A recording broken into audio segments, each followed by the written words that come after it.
अस्सलाम वालेकुम। Lecture 2 start हो गया जी, कैप 5 का, मैनेजमेंट अकाउंटिंग। पहले ये FAR 2 होता था। अच्छा जी, आप लोगों के साथ कल ऐसे ही बस गपशप थोड़ी लगाई, सिलेबस क्या है, पेपर का पैटर्न क्या है, प्रीवियस कौन सा नॉलेज चाहिए, और थोड़ी सी हमने बात शुरू कर दी थी। कॉस्ट क्लासिफिकेशन एक हमने पढ़ी थी। दो तरह की कॉस्ट क्लासिफिकेशन इंपॉर्टेंट है। एक ये कॉस्ट क्लासिफिकेशन है प्रोडक्ट कॉस्ट और पीरियड कॉस्ट वाली। दूसरा हम आगे पढ़ेंगे कि बिहेवियर के हिसाब से भी कॉस्ट की टाइप्स होती हैं, फिक्स कॉस्ट, वेरिएबल कॉस्ट, बहुत इंपॉर्टेंट है वो भी। ठीक है, तो पहले इसको थोड़ा सा कर लेते हैं। अब ये बात जो शुरू की है ठीक है, आपको मैंने हैंड आउट्स दिए हैं। इसी तरह से हमारे नोट्स चैप्टर वाइज ही होते हैं। तो देखता हूँ मैं, अगर तो इकट्ठा हो गया, सारे के सारे नोट्स इकट्ठे वीकेंड पे रेडी हो गए, तो फिर वो जिस तरह से मैंने लास्ट टाइम बुकलेट बनवाया था एक, वो बना दूंगा।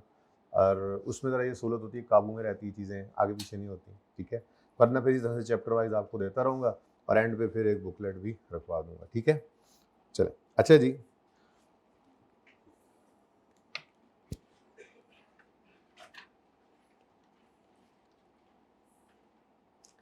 आपने नोट्स को जितना जितना कहता जाऊँ फिर लाजमी रीड करते रहना है। ठीक है,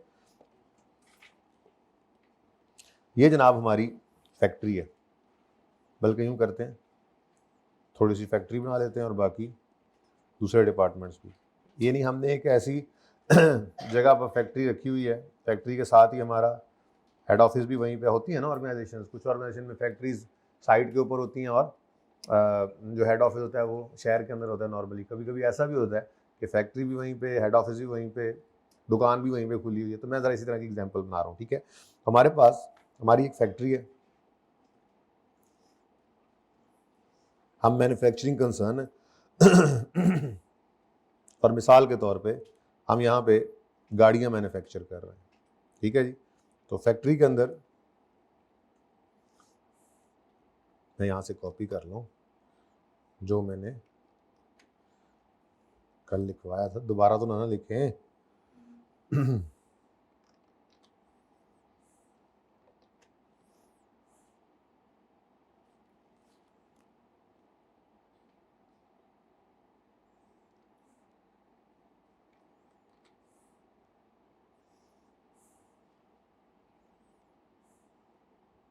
चले।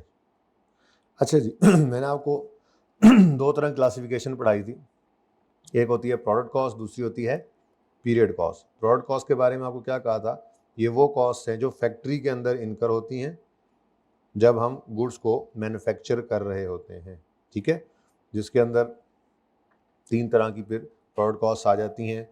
जाहिर सी बात है, आप एक प्रोडक्शन प्रोसेस को जहन में लाएं तो सबसे पहले आपके जहन में क्या आता है जी, कि अगर मिसाल के तौर पे हमने गाड़ी बनानी है तो उस गाड़ी को बनाने के लिए हमें रॉ मटेरियल सबसे पहले चाहिए। ठीक है, पहला दिन तो नहीं, अच्छा, सफ़र भी करके आए हो, थके हुए भी हो, जागते रहोगे ना।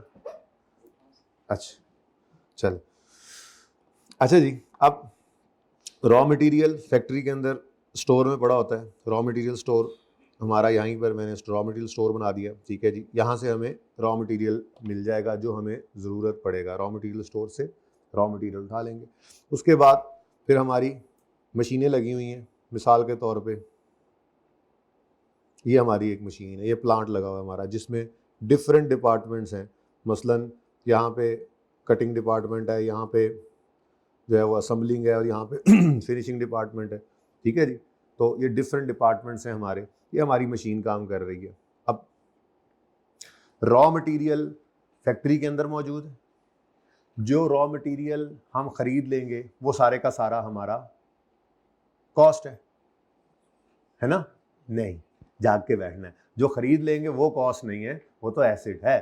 फिर जितना कंज्यूम कर लेंगे वो हमारी कॉस्ट बन जाएगी। एनीवेज, डायरेक्ट मटेरियल वो मटेरियल है जो चल देखते हैं इसको, थोड़ा सा आगे जाके करते हैं, बहरहाल थोड़ी सी बात। डायरेक्ट मटेरियल, जो मटेरियल हमारी गाड़ियों पे लगना था, जैसे टायर नज़र आ रहे होते हैं आपको, जैसे आपको स्टील नज़र आ रहा है, जैसे शीशे नज़र आ रहे हैं आपको। ठीक है, ये सारी चीज़ें क्या हैं, डायरेक्ट मटेरियल। एक तो ये आपकी प्रोडक्ट कॉस्ट का हिस्सा है। फिर जो आपने ये रॉ मटेरियल स्टोर ही गायब हो गया यार, चलो, ये रॉ मटेरियल स्टोर से जो रॉ मटेरियल निकाला, ये रॉ मटेरियल निकल कर फैक्ट्री में गया और वहाँ पर इस पर क्या शुरू हो गया जी, प्रोसेस प्रोडक्शन का स्टार्ट हो गया, ठीक है। अब प्रोडक्शन प्रोसेस जब स्टार्ट होगा तो कुछ लोग इन मशीनों के ऊपर खड़े होंगे, ऊपर मतलब के फैक्ट्री इधर इधर कर देते हैं, ये हमारी फैक्ट्री है, ठीक है। तो ये लोग देखें अगर आप, तो ये हमारे कौन मौजूद हैं, लोग जो डायरेक्टली इन्वॉल्व हैं इस प्रोडक्शन के प्रोसेस के अंदर। ये डिफरेंट, ये देखो, ये लोगों के सर नज़र आ रहे हैं आपको, हाँ, ये हमारे कौन है, डायरेक्ट लेबर है। ये कौन है, ये वो डायरेक्ट लेबर, ये डायरेक्ट लेबर का मतलब है जो डायरेक्टली इन्वॉल्व हैं हमारे इस गाड़ियों के प्रोडक्शन। डिफरेंट डिपार्टमेंट्स में मौजूद हैं, कोई कटिंग डिपार्टमेंट में, कोई असेंबलिंग डिपार्टमेंट में, कोई फिनिशिंग डिपार्टमेंट में, पेंट डिपार्टमेंट में, सारे डिपार्टमेंट्स के अंदर जो एम्प्लॉयज़, जो लेबर हमारी मौजूद है, ठीक है, ये भी प्रोडक्ट के ऊपर ही काम कर रहे हैं, इनको भी हमने पैसे देने हैं, तो ये डायरेक्ट लेबर कहलाएगी, ठीक हो गया। अच्छा, अब ये तो दो चीज़ें हो गई, डायरेक्ट मटीरियल और डायरेक्ट लेबर। पढ़ाता हूँ भी, डायरेक्ट मटीरियल नोट्स के अंदर मौजूद है, डायरेक्ट लेबर, ठीक है। उसके अलावा ये फैक्ट्री की चार दीवारी के अंदर और भी तो बहुत सारे खर्चे हैं, जैसे मसलन ये जो हमारी मशीन है, ये मशीन है, ये क्या है, प्लांट, ये क्या लगा हुआ हमारा, प्लांट लग रहा है ना, प्लांट, ये क्या है, प्लांट, ये क्या है, कहाँ क्या है, चिट्टा, अच्छा सॉरी, ये क्या है, प्लांट। अब इस प्लांट ने दुआओं से नहीं चलना, वैसे दुआओं से चल सकती हैं चीज़ें, लेकिन बहरहाल जितना को हमारा ईमान है, इसके लिए हमें कोई ना कोई रिसोर्स चाहिए, फ्यूल चाहिए, इलेक्ट्रिसिटी चाहिए, गैस चाहिए, कोई ना कोई जो है वो, इसके लिए हमें पावर चाहिए। तो हमने यहाँ पर मिसाल के तौर पे इसको, ये बिजली के ऊपर ये तार लगाई हुई है, ये बिजली के ऊपर चल, तो ये इलेक्ट्रिसिटी की कॉस्ट आएगी, प्लांट को चलाने की इलेक्ट्रिसिटी या फ्यूल, ठीक है, फ्यूल या पावर की, पावर बिजली एक इलेक्ट्रिसिटी है, ये कुमकुमे जल रहे हैं, ये एसी चल रहे हैं, और एक है बड़े बड़े प्लांट मशीनरी चलते हैं, तो उसके लिए हम लफ्ज इस्तेमाल करते हैं पावर का। आगे एफओएच के चैप्टर में जाके इसकी जरूरत पड़ेगी, तो वहां पे फिर क्लियर हो जाएगा। और तो बड़ी मशीनों को चलाने के लिए हमें क्या चाहिए, फ्यूल एंड पावर कहते हैं, ठीक है ना। तो अब ये फ्यूल एंड पावर जो है, ये भी तो एक कॉस्ट है, डायरेक्ट मटीरियल है ना, डायरेक्ट मटीरियल नहीं है, डायरेक्ट लेबर होगी, बस यही दो चीजें। कोई भी कॉस्ट जो फैक्ट्री की चार दीवारी के अंदर इनकर हो रही है, अगर वो डायरेक्ट मटेरियल नहीं है, डायरेक्ट लेबर नहीं है, डायरेक्ट एक्सपेंस भी एक होता है, लेकिन वो मुझे किसी सवाल में नजर नहीं आया, पढ़ा दूंगा जब पूरी लिस्ट बनाएंगे। डायरेक्ट एक्सपेंस एक चीज होती है, बार उसको छोड़े, सादा बात, अगर कोई भी कॉस्ट चार दीवारी में हो रही है, डायरेक्ट मटीरियल नहीं है, डायरेक्ट लेबर नहीं है, तो फिर वो क्या है, फैक्ट्री का ओवरहेड, फैक्ट्री का इलेक्ट्रिसिटी हो गई। अच्छा, उसके बाद हमने ये जो प्लांट लगाया हुआ है, 20 साल के लिए इसने काम देने हमें, 20 साल के बाद फिर हम इसको उतार के फिर नया प्लांट लगाएंगे, तो इसकी पूरी कॉस्ट को हम जिस दिन हमने प्लांट किया था एक्सपेंस आउट कर देते होते हैं ना, क्या करते हैं, डेप्रिसिएशन करते हैं। डेप्रिसिएशन क्या है, इनकम है, एक्सपेंस है। अच्छा, अब एक्सपेंस तो है, तो डायरेक्ट मटीरियल हुआ ना, हाँ, डायरेक्ट लेबर है, हाँ, फिर फैक्ट्री के अंदर का एसेट डेप्रिशिएट हुआ ना, तो अगर ये एक्सपेंस है तो या तो डायरेक्ट मटेरियल है या डायरेक्ट लेबर है, नहीं है तो गॉट इट। अच्छा, उसके बाद ये अब कुछ चीज़ें मैं बोलता जा रहा था, ठीक है, मैं आपको ना एक छोटा सा फॉर्मेट बनाकर दे रहा हूँ, ठीक है, बल्कि बनता जा रहा है फॉर्मेट खुद ब खुद, चलो यही बनाते हैं। डायरेक्ट मटेरियल की कॉस्ट, डायरेक्ट मटेरियल की कॉस्ट, ये कॉस्ट में वो वाला मटेरियल आएगा जो कंज्यूम हो गया, ये जहन में रखना, ठीक है ना। डायरेक्ट मटेरियल कॉस्ट, जो रॉ मटेरियल कंज्यूम हो जाएगा, जो कंज्यूम अभी नहीं हुआ, अनयूज पड़ा है, वो तो हमारा एसेट होता है ना, एक्सपेंस तो नहीं है ना, वो अभी कॉस्ट एसेट में पड़ी है, वो एक्सपेंस आउट नहीं हुई, ठीक है ना। खैर चलें, डायरेक्ट मटेरियल कॉस्ट हो गई, रॉ मटेरियल स्टोर में से जो मटेरियल कंज्यूम हो गया, ठीक है। अच्छा, उसके बाद जो डायरेक्ट लेबर हमारी लगी हुई है उसको हमने पैसे दिए, तो ये क्या आ गया, डायरेक्ट लेबर कॉस्ट। अच्छा, उसके बाद एक और चीज होती है, डायरेक्ट एक्सपेंस कहते हैं उसको। वो डायरेक्ट एक्सपेंस बहुत स्पेसिफिक केसेस के अंदर होता है, वो जब डेफिनेशन पे आएगा तो मैं एग्जांपल दे दूंगा, फिलहाल जरूरत नहीं है। इन दोनों को अगर मिला दें, कुछ ना कुछ आपने पढ़ा हुआ है, ऐसी बात नहीं है, हाँ, इसको क्या कहते हैं, प्राइम कॉस्ट। लेकिन पढ़े होने का मतलब सिर्फ ये है कि आपको थोड़ी सी हेल्प मिलेगी, आप आसानी से चीज़ों को समझ लेंगे, मैंने तो माफ़ी को नहीं देनी, ठीक है जी। तो मैं मिसाल के तौर पे कहता हूँ जी, 125 मिलियन का मटेरियल लग गया, ठीक है जी, 75 मिलियन हमने लेबर को पे कर दिया, तो प्राइम कॉस्ट कितनी हमारी लग चुकी है इस पीरियड के दौरान? 200 रुपए की प्राइम कॉस्ट आ गई। अब इसके अलावा जितने भी खर्चे हैं, ये एक, ये दो, इसके अलावा जो भी चीज होगी वो कहाँ जाएगी? फैक्ट्री ओवरहेड्स में, FOH, फैक्ट्री ओवरहेड्स। ये इंशाल्लाह हमारा पहला चैप्टर होगा। बेसिक्स कोई चैप्टर नहीं है, लेकिन बेसिक्स के अलावा कोई चैप्टर भी नहीं है। बेसिक्स कोई चैप्टर नहीं है, लेकिन बेसिक्स के अलावा कोई चैप्टर भी नहीं है। आपको ये लाजमी काबू में रखनी पड़ेंगी चीज़ें, क्योंकि ये वो चीज़ें हैं जो हर चैप्टर के हर सवाल में ऑलमोस्ट जगह जगह बार बार इस्तेमाल हो रही होती है। आखिरी लेक्चर में भी आपको मैं ये कहता हुआ नजर आऊँगा, बेसिक्स पे ध्यान देना था ना, देंगे आप इंशाल्लाह। अगर देंगे और अच्छे बच्चे बैठे होंगे मेरे सामने, तो मैं यूँ कह रहा हूँ, देखा बेसिक्स पे ध्यान दिया था ना। तो ये दो जुमले हो सकते हैं, आपने कौन से वाला मेरे से क्लास में कहलवाना है आज डिसाइड कर लें। या तो मैं एंड पे जाके एंड तक हर रोज ये सुनने को मिलेगा, बेसिक्स पे ध्यान देना था, नहीं समझ आ रही, या ये सुनने को मिलेगा, देखा बेसिक्स पे ध्यान दिया था ना, कितनी आसानी हो गई। तो कौन से वाला जुमला बोलवाना है क्लास में? सेकंड वाला। अभी तो शुरू है, पहला दिन, पहला हफ्ता, रोज का काम रोज करूंगा, करूंगी, है जी, छुट्टी नहीं करूंगा, छुट्टी नहीं करूंगी, टेस्ट लाजमी, ये सारी बातें अभी, जज्बात अभी तक ऐसे हैं, थोड़ा मोटिवेटेड है ना, एंड तक रहना है मोटिवेटेड, ठीक है? नहीं तो गोस्ट ऑफ लेग्स बनोगे तो टॉक से नहीं मानोगे, तो फिर उसका भी हल है मेरे पास, ठीक है? अच्छा जी, फैक्ट्री ओवरहेड्स के अंदर डायरेक्ट मटेरियल नहीं है, मटेरियल तो फिर भी हो सकता है, छोटा मोटा मटेरियल भी होता है जो जिसकी कॉस्ट टोटल कॉस्ट के हिसाब से सिग्निफिकेंट नहीं होती। जैसे मिसाल के तौर पे गाड़ी के अंदर आपको नज़र आ रहा है कि जी उसके ऊपर जो ये स्टील लगा है, जो लोहा लगा है, जो उसके अंदर इंजन पड़ा है, इंजन की भी कॉस्ट है, जो उसके अंदर जो है वो जो शीशे पड़े हैं, ठीक है, जो पेंट उसके ऊपर हुआ है, ये बड़ी बड़ी कॉस्ट नज़र आ रही थी। छोटे छोटे नट बोल्ट्स भी तो लगते हैं, तो है तो प्रोडक्ट की कॉस्ट का हिस्सा, लेकिन सिग्निफिकेंट नहीं है in relation to cost, total cost अगर सिग्निफिकेंट नहीं है, ठीक है, या उससे शक्ल नहीं बन रही है उस चीज़ की, ये गाड़ी है ना, गाड़ी उसकी शक्ल बनाने वाली है, अगर डेफिनेशन पढ़ेंगे, जिसकी जो चीज़ें उसकी शक्ल पे नज़र आ रही है नॉर्मली और बड़ी बड़ी कॉस्ट होती हैं, उनको हम डायरेक्ट मटेरियल कह देते हैं। और जो छोटी मोटी कॉस्ट होती है, जैसे ये टेबल है, ये टेबल, ये बेंच है, ये इस बेंच के अंदर आपको लोहा नज़र आ रहा है, लकड़ी नज़र आ रही है, कपड़ा नज़र आ रहा है, फोम नज़र आ रहा है, ये बड़ी बड़ी चीज़ें हैं, ये डायरेक्ट मटेरियल में आती हैं, ठीक है? कोई ऐसे डेफिनेशन आपसे नहीं करवाता, लेकिन सादा सी बात है, समझ आ रही है कि ये एक बेंच जिसके ऊपर आप बैठे हैं, इस पर आपको मैंने 4 चीज़ें गिनवाई हैं, ठीक है? वो 4 चीज़ें कौन सी हैं जो डायरेक्ट मटेरियल कह सकते हैं? सीधी सीधी लोहा नज़र आ रहा है, लकड़ी नज़र आ रही है, कपड़ा नज़र आ रहा है, फोम नज़र आ रहा है, ठीक है, ये डायरेक्ट मटेरियल। अच्छा, इसके नीचे कोई पेज शेज भी तो लगे होंगे, अच्छा, कहीं ना कहीं को ग्लू लगी होगी, अच्छा, ये अगर लोहा है तो वेल्डिंग के लिए वो जो वेल्डिंग वाले वो जो क्या कहते हैं, रॉड सा यूज़ करते हैं, ठीक है, क्या कहते हैं उसको? हैं, रॉड नहीं कहते, कुछ और कहते हैं, रॉड, ठीक है? तो वो जो वेल्डिंग के लिए वो जो इस्तेमाल की, वो भी वो थोड़ी देर बाद ख़त्म हो जाती है वेल्ड करते करते, वो भी तो मटेरियल ही था, वो भी तो इसी पे ही लगा है। तो ऐसी चीज़ें जो छोटी मोटी चीज़ें हैं, लेकिन हैं प्रोडक्ट की कॉस्ट का पार्ट, प्रोडक्ट के ऊपर लगी हुई हैं, उसको इनडायरेक्ट कह देंगे, ठीक है? बहरहाल कोई इतना मसला नहीं है, सादा सी बात है। डायरेक्ट मटीरियल वो जो इन टोटल, पढ़ ही लें, साथ साथ पढ़ते जाए ना, अगर थोड़ा थोड़ा, बीच में फिर आकर पता नहीं वो है कहाँ पे, ठहरो ठहरो, मुझे तो ढूंढने दो। ये देखो,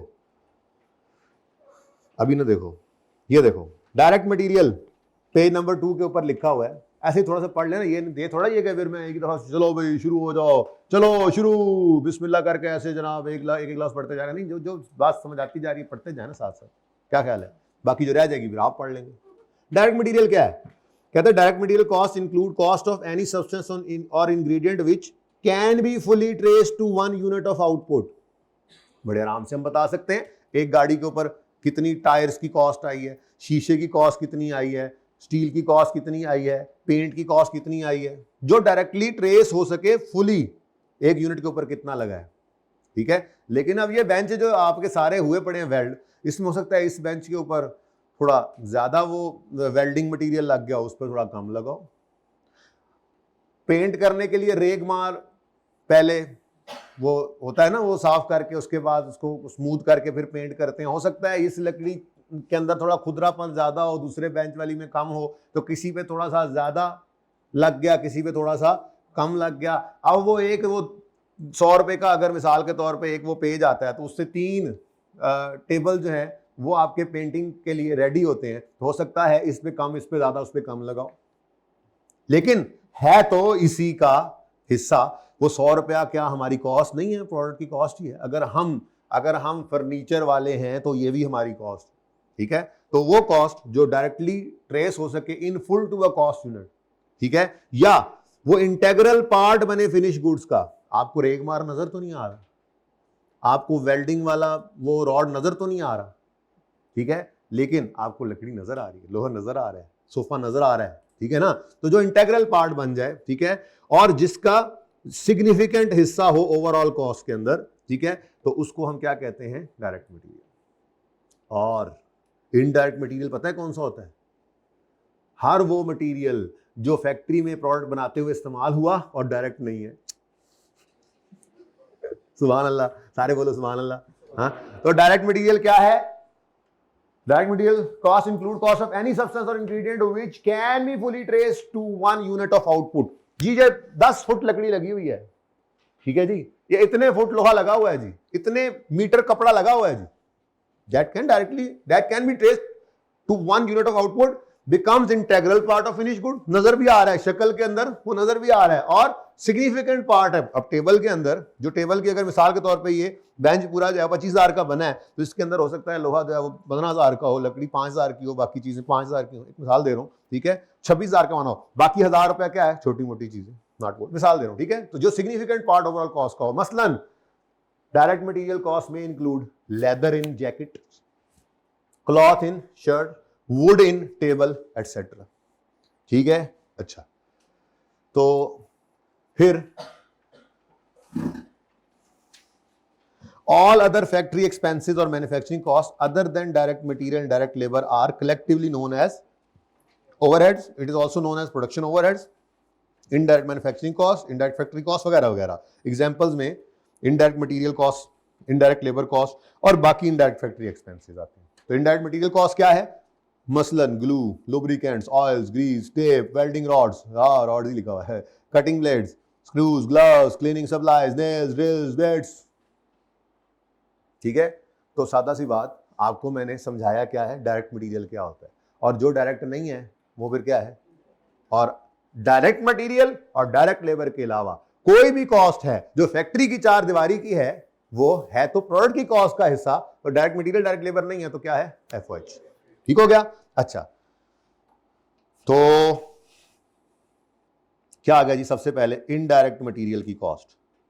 मसलन 25 रुपए का हमारा इनडायरेक्ट मटेरियल भी लग गया, 25 मिलियन का, ज्यादा भी हो सकता है, थोड़ा भी हो सकता है तो मटेरियल की कॉस्ट ही ना, ठीक है। अच्छा, उस तरह से मैंने कहा जी, ये सारे के सारे लोग जो डायरेक्टली इन्वॉल्व हैं, यहां पर रॉ मटेरियल पुट किया जाता है, ये लोग डायरेक्टली इन्वॉल्व है, मशीन पे भी लगे हुए काम कर रहे हैं, यहाँ से गाड़ी बनते बनते बनते यहाँ से फिनिश होकर यहाँ मैं शोरूम बनाऊंगा भी, ठीक है ना, अभी बना नहीं रहा क्योंकि ये प्रोडक्ट कॉस्ट की बात हो रही है, वो पीरियड कॉस्ट है इस लाइन के इधर, ठीक है ना। अच्छा, तो ये सारे के सारे लोग क्या हैं, ये डायरेक्टली इन्वॉल्व हैं प्रोडक्शन ऑफ कार में, या हमारा ये टेबल बनाते हुए जो जमाई ले लो तुम, हमारा ये टेबल बनाते हुए जो कारपेंटर डायरेक्टली इन्वॉल्व है, ठीक है, वो क्या है, डायरेक्ट लेबर, उसके भी असूल वही हैं।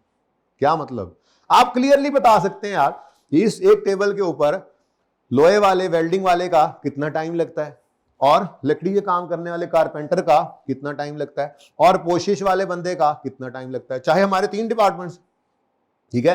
सबसे पहले एक डिपार्टमेंट है जिसके अंदर कटिंग होती है लकड़ी की, दूसरा डिपार्टमेंट है जिसके अंदर लोहे वाले बैठे हैं, वो इन दोनों को जोड़ देते हैं, तीसरा डिपार्टमेंट है जिसके अंदर ये जाके पोशिश होती है, फिनिशिंग होती है। 3 डिपार्टमेंट्स हैं। हर डिपार्टमेंट की जो लेबर है, बंदा क्लियरली हम बता सकते हैं डायरेक्टली कि एक टेबल पर कारपेंटर का कितना टाइम लगा, और लोहे वाले वेल्डर का कितना टाइम लगा, और पोशिश वाले बंदे का कितना टाइम लगा। जब ये पता लग जाए तो भाई उनको रेट भी तो फिक्स ही किया होता है ना, भाई आपको मसलन हम एक बेंच बनाने का इतने पैसे देंगे या 1 घंटा काम करने के इतने पैसे देंगे, ये डिपेंड करता है। नॉर्मली हम इस प्रोडक्शन फैक्ट्री के अंदर मैन्युफैक्चरिंग कंसर्न अगर हो तो हम नॉर्मली जो है वो अपनी प्रोडक्शन लेबर को पर आवर पे कर रहे होते हैं। 1 घंटा काम करोगे तो 100 रुपया देंगे मसलन। अब एक कारपेंटर ने एक टेबल के ऊपर 10 घंटे काम किया तो उसको 1000 रुपया मिलेगा।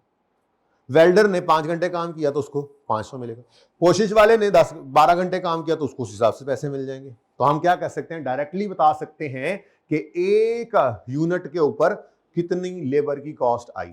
अगर हम बता सकें तो वो क्या है, डायरेक्ट लेबर। ठीक हो गया, सही है। एक बात ये निशानी होगी, दूसरी निशानी उसी तरह से मटेरियल की तरह से इसकी भी निशानी है। दूसरी निशानी कि इंटेग्रल पार्ट हो ओवरऑल कॉस्ट का। भाई जाहिर सी बात है, बेंच बनाने के लिए मटेरियल भी महंगा है और लेबर जो डायरेक्टली इन्वॉल्व है काफी पैसे उसके ऊपर भी लगते हैं। ठीक है, तो डायरेक्ट मटेरियल और डायरेक्ट लेबर, समझ आ रही कुछ कुछ। अच्छा, अब ये तो डायरेक्ट लेबर हो गई, ये क्या हो गई, डायरेक्ट लेबर हो गई। डायरेक्ट लेबर हो गई तो मसलन ये एक बंदा है, ये हमने सुपरवाइजर रखा हुआ है, बल्कि ये मैनेजर है। ये क्या है, फैक्ट्री मैनेजर, जीएम साहब है, फैक्ट्री मैनेजर है। ठीक है जी, और मसलन 3 सुपरवाइजर भी हमने रखे हैं। ये नुक्ते नहीं है, ये बड़े बड़े नजर आ रहे हैं बंदे हैं जी। तो ये कौन है जी, ये सुपरवाइजर, सुपरवाइजर और सुपरवाइजर। अच्छा, दरवाजा किधर लगाएं फैक्ट्री का, किस तरह दरवाजा लगाना है? फैक्ट्री का दरवाजा इधर लगाते हैं, ठहर जाओ।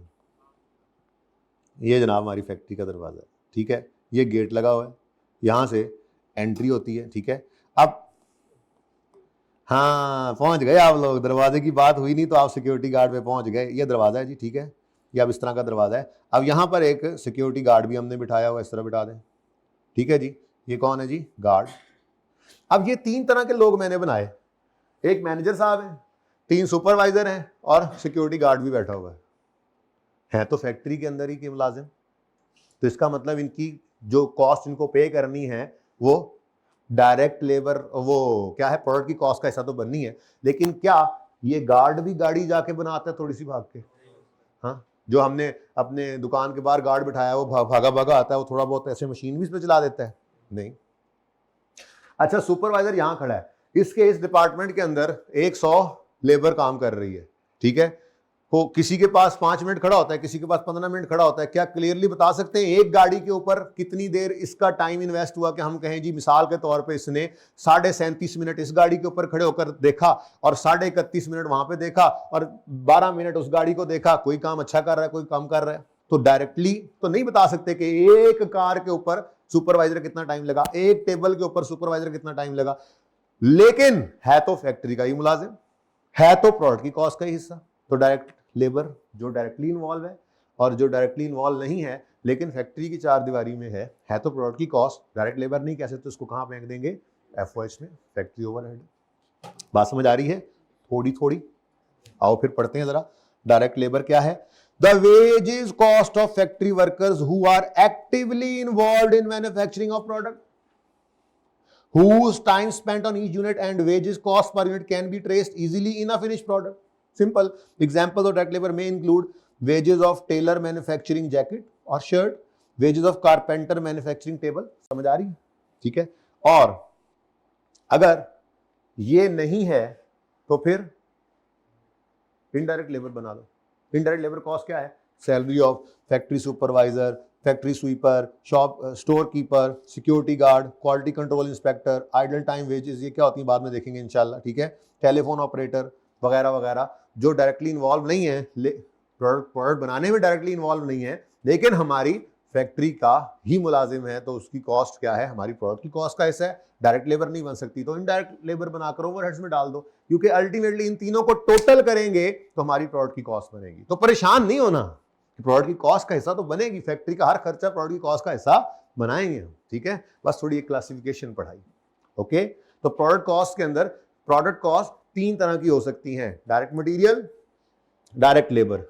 है भाई, है भाई, है भाई, डायरेक्ट मटेरियल, जागो जागो सुबह ही, डायरेक्ट मटेरियल, डायरेक्ट लेबर। और अगर इन 2 में नहीं फॉल करती और फैक्ट्री के अंदर की कॉस्ट है तो वो ओवरहेड्स में डाल दोगे, और वो ओवरहेड्स इनडायरेक्ट मटेरियल हो सकता है, इनडायरेक्ट लेबर हो सकता है, ये तो ऊपर से ही मिल गए ना हमें समझते हुए।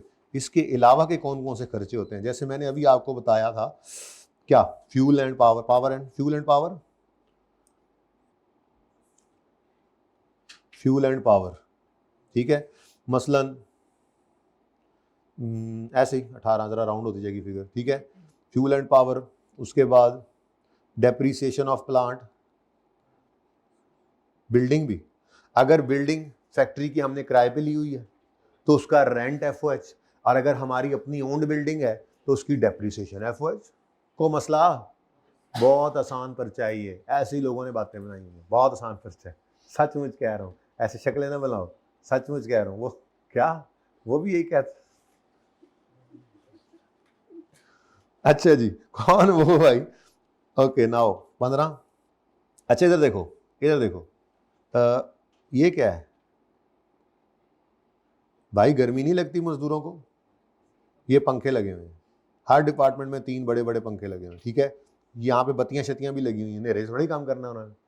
तो ये सब के सब क्या खर्चे हैं, डायरेक्ट मटेरियल नहीं है, डायरेक्ट लेबर नहीं है, ये फैक्ट्री के खर्चे हैं। तो फ्यूल एंड पावर के साथ इलेक्ट्रिसिटी आ जाती है, फ्यूल पावर जो है वो बड़ी मशीनों के लिए जो बिजली इस्तेमाल होती है वो, और इलेक्ट्रिसिटी जो छोटी मोटी बत्तियाँ, AC, पंखे चलाने के लिए, ठीक है। उसके बाद अगर आपने कोई इंश्योरेंस करवा रखी है प्लांट एंड मशीनरी की, अपने फैक्ट्री वर्कर्स की, बिल्डिंग की, तो इंश्योरेंस क्या है, ये भी क्या, डायरेक्ट मटेरियल नहीं है, डायरेक्ट लेबर नहीं है, फैक्ट्री का खर्चा है, तो कहाँ डाल दोगे। तो आसान बात है, मुश्किल नहीं है, ठीक है। ये अब राउंड फिगर बन तो रही, इसको 10 कर देते हैं। हाँ जी, अब मुझे बताओ इस डब्बे का टोटल क्या बना, इस डब्बे का जी 80, गुड, राउंड होगी ना फिगर 80। अब ये बच्चों 3 अदद कॉस्ट्स हैं, डायरेक्ट मटेरियल, डायरेक्ट लेबर, इन दोनों को मिलाएं तो क्या बनता है, प्राइम कॉस्ट, ठीक है। और फिर FOH, इसको भी ऐड कर दें तो ये मिलकर बनती है टोटल मैन्युफैक्चरिंग कॉस्ट, ठीक है जी। इसको क्या कहते हैं जी, टोटल प्रोडक्शन कॉस्ट कह देता हूं मैं, टोटल प्रोडक्शन कॉस्ट।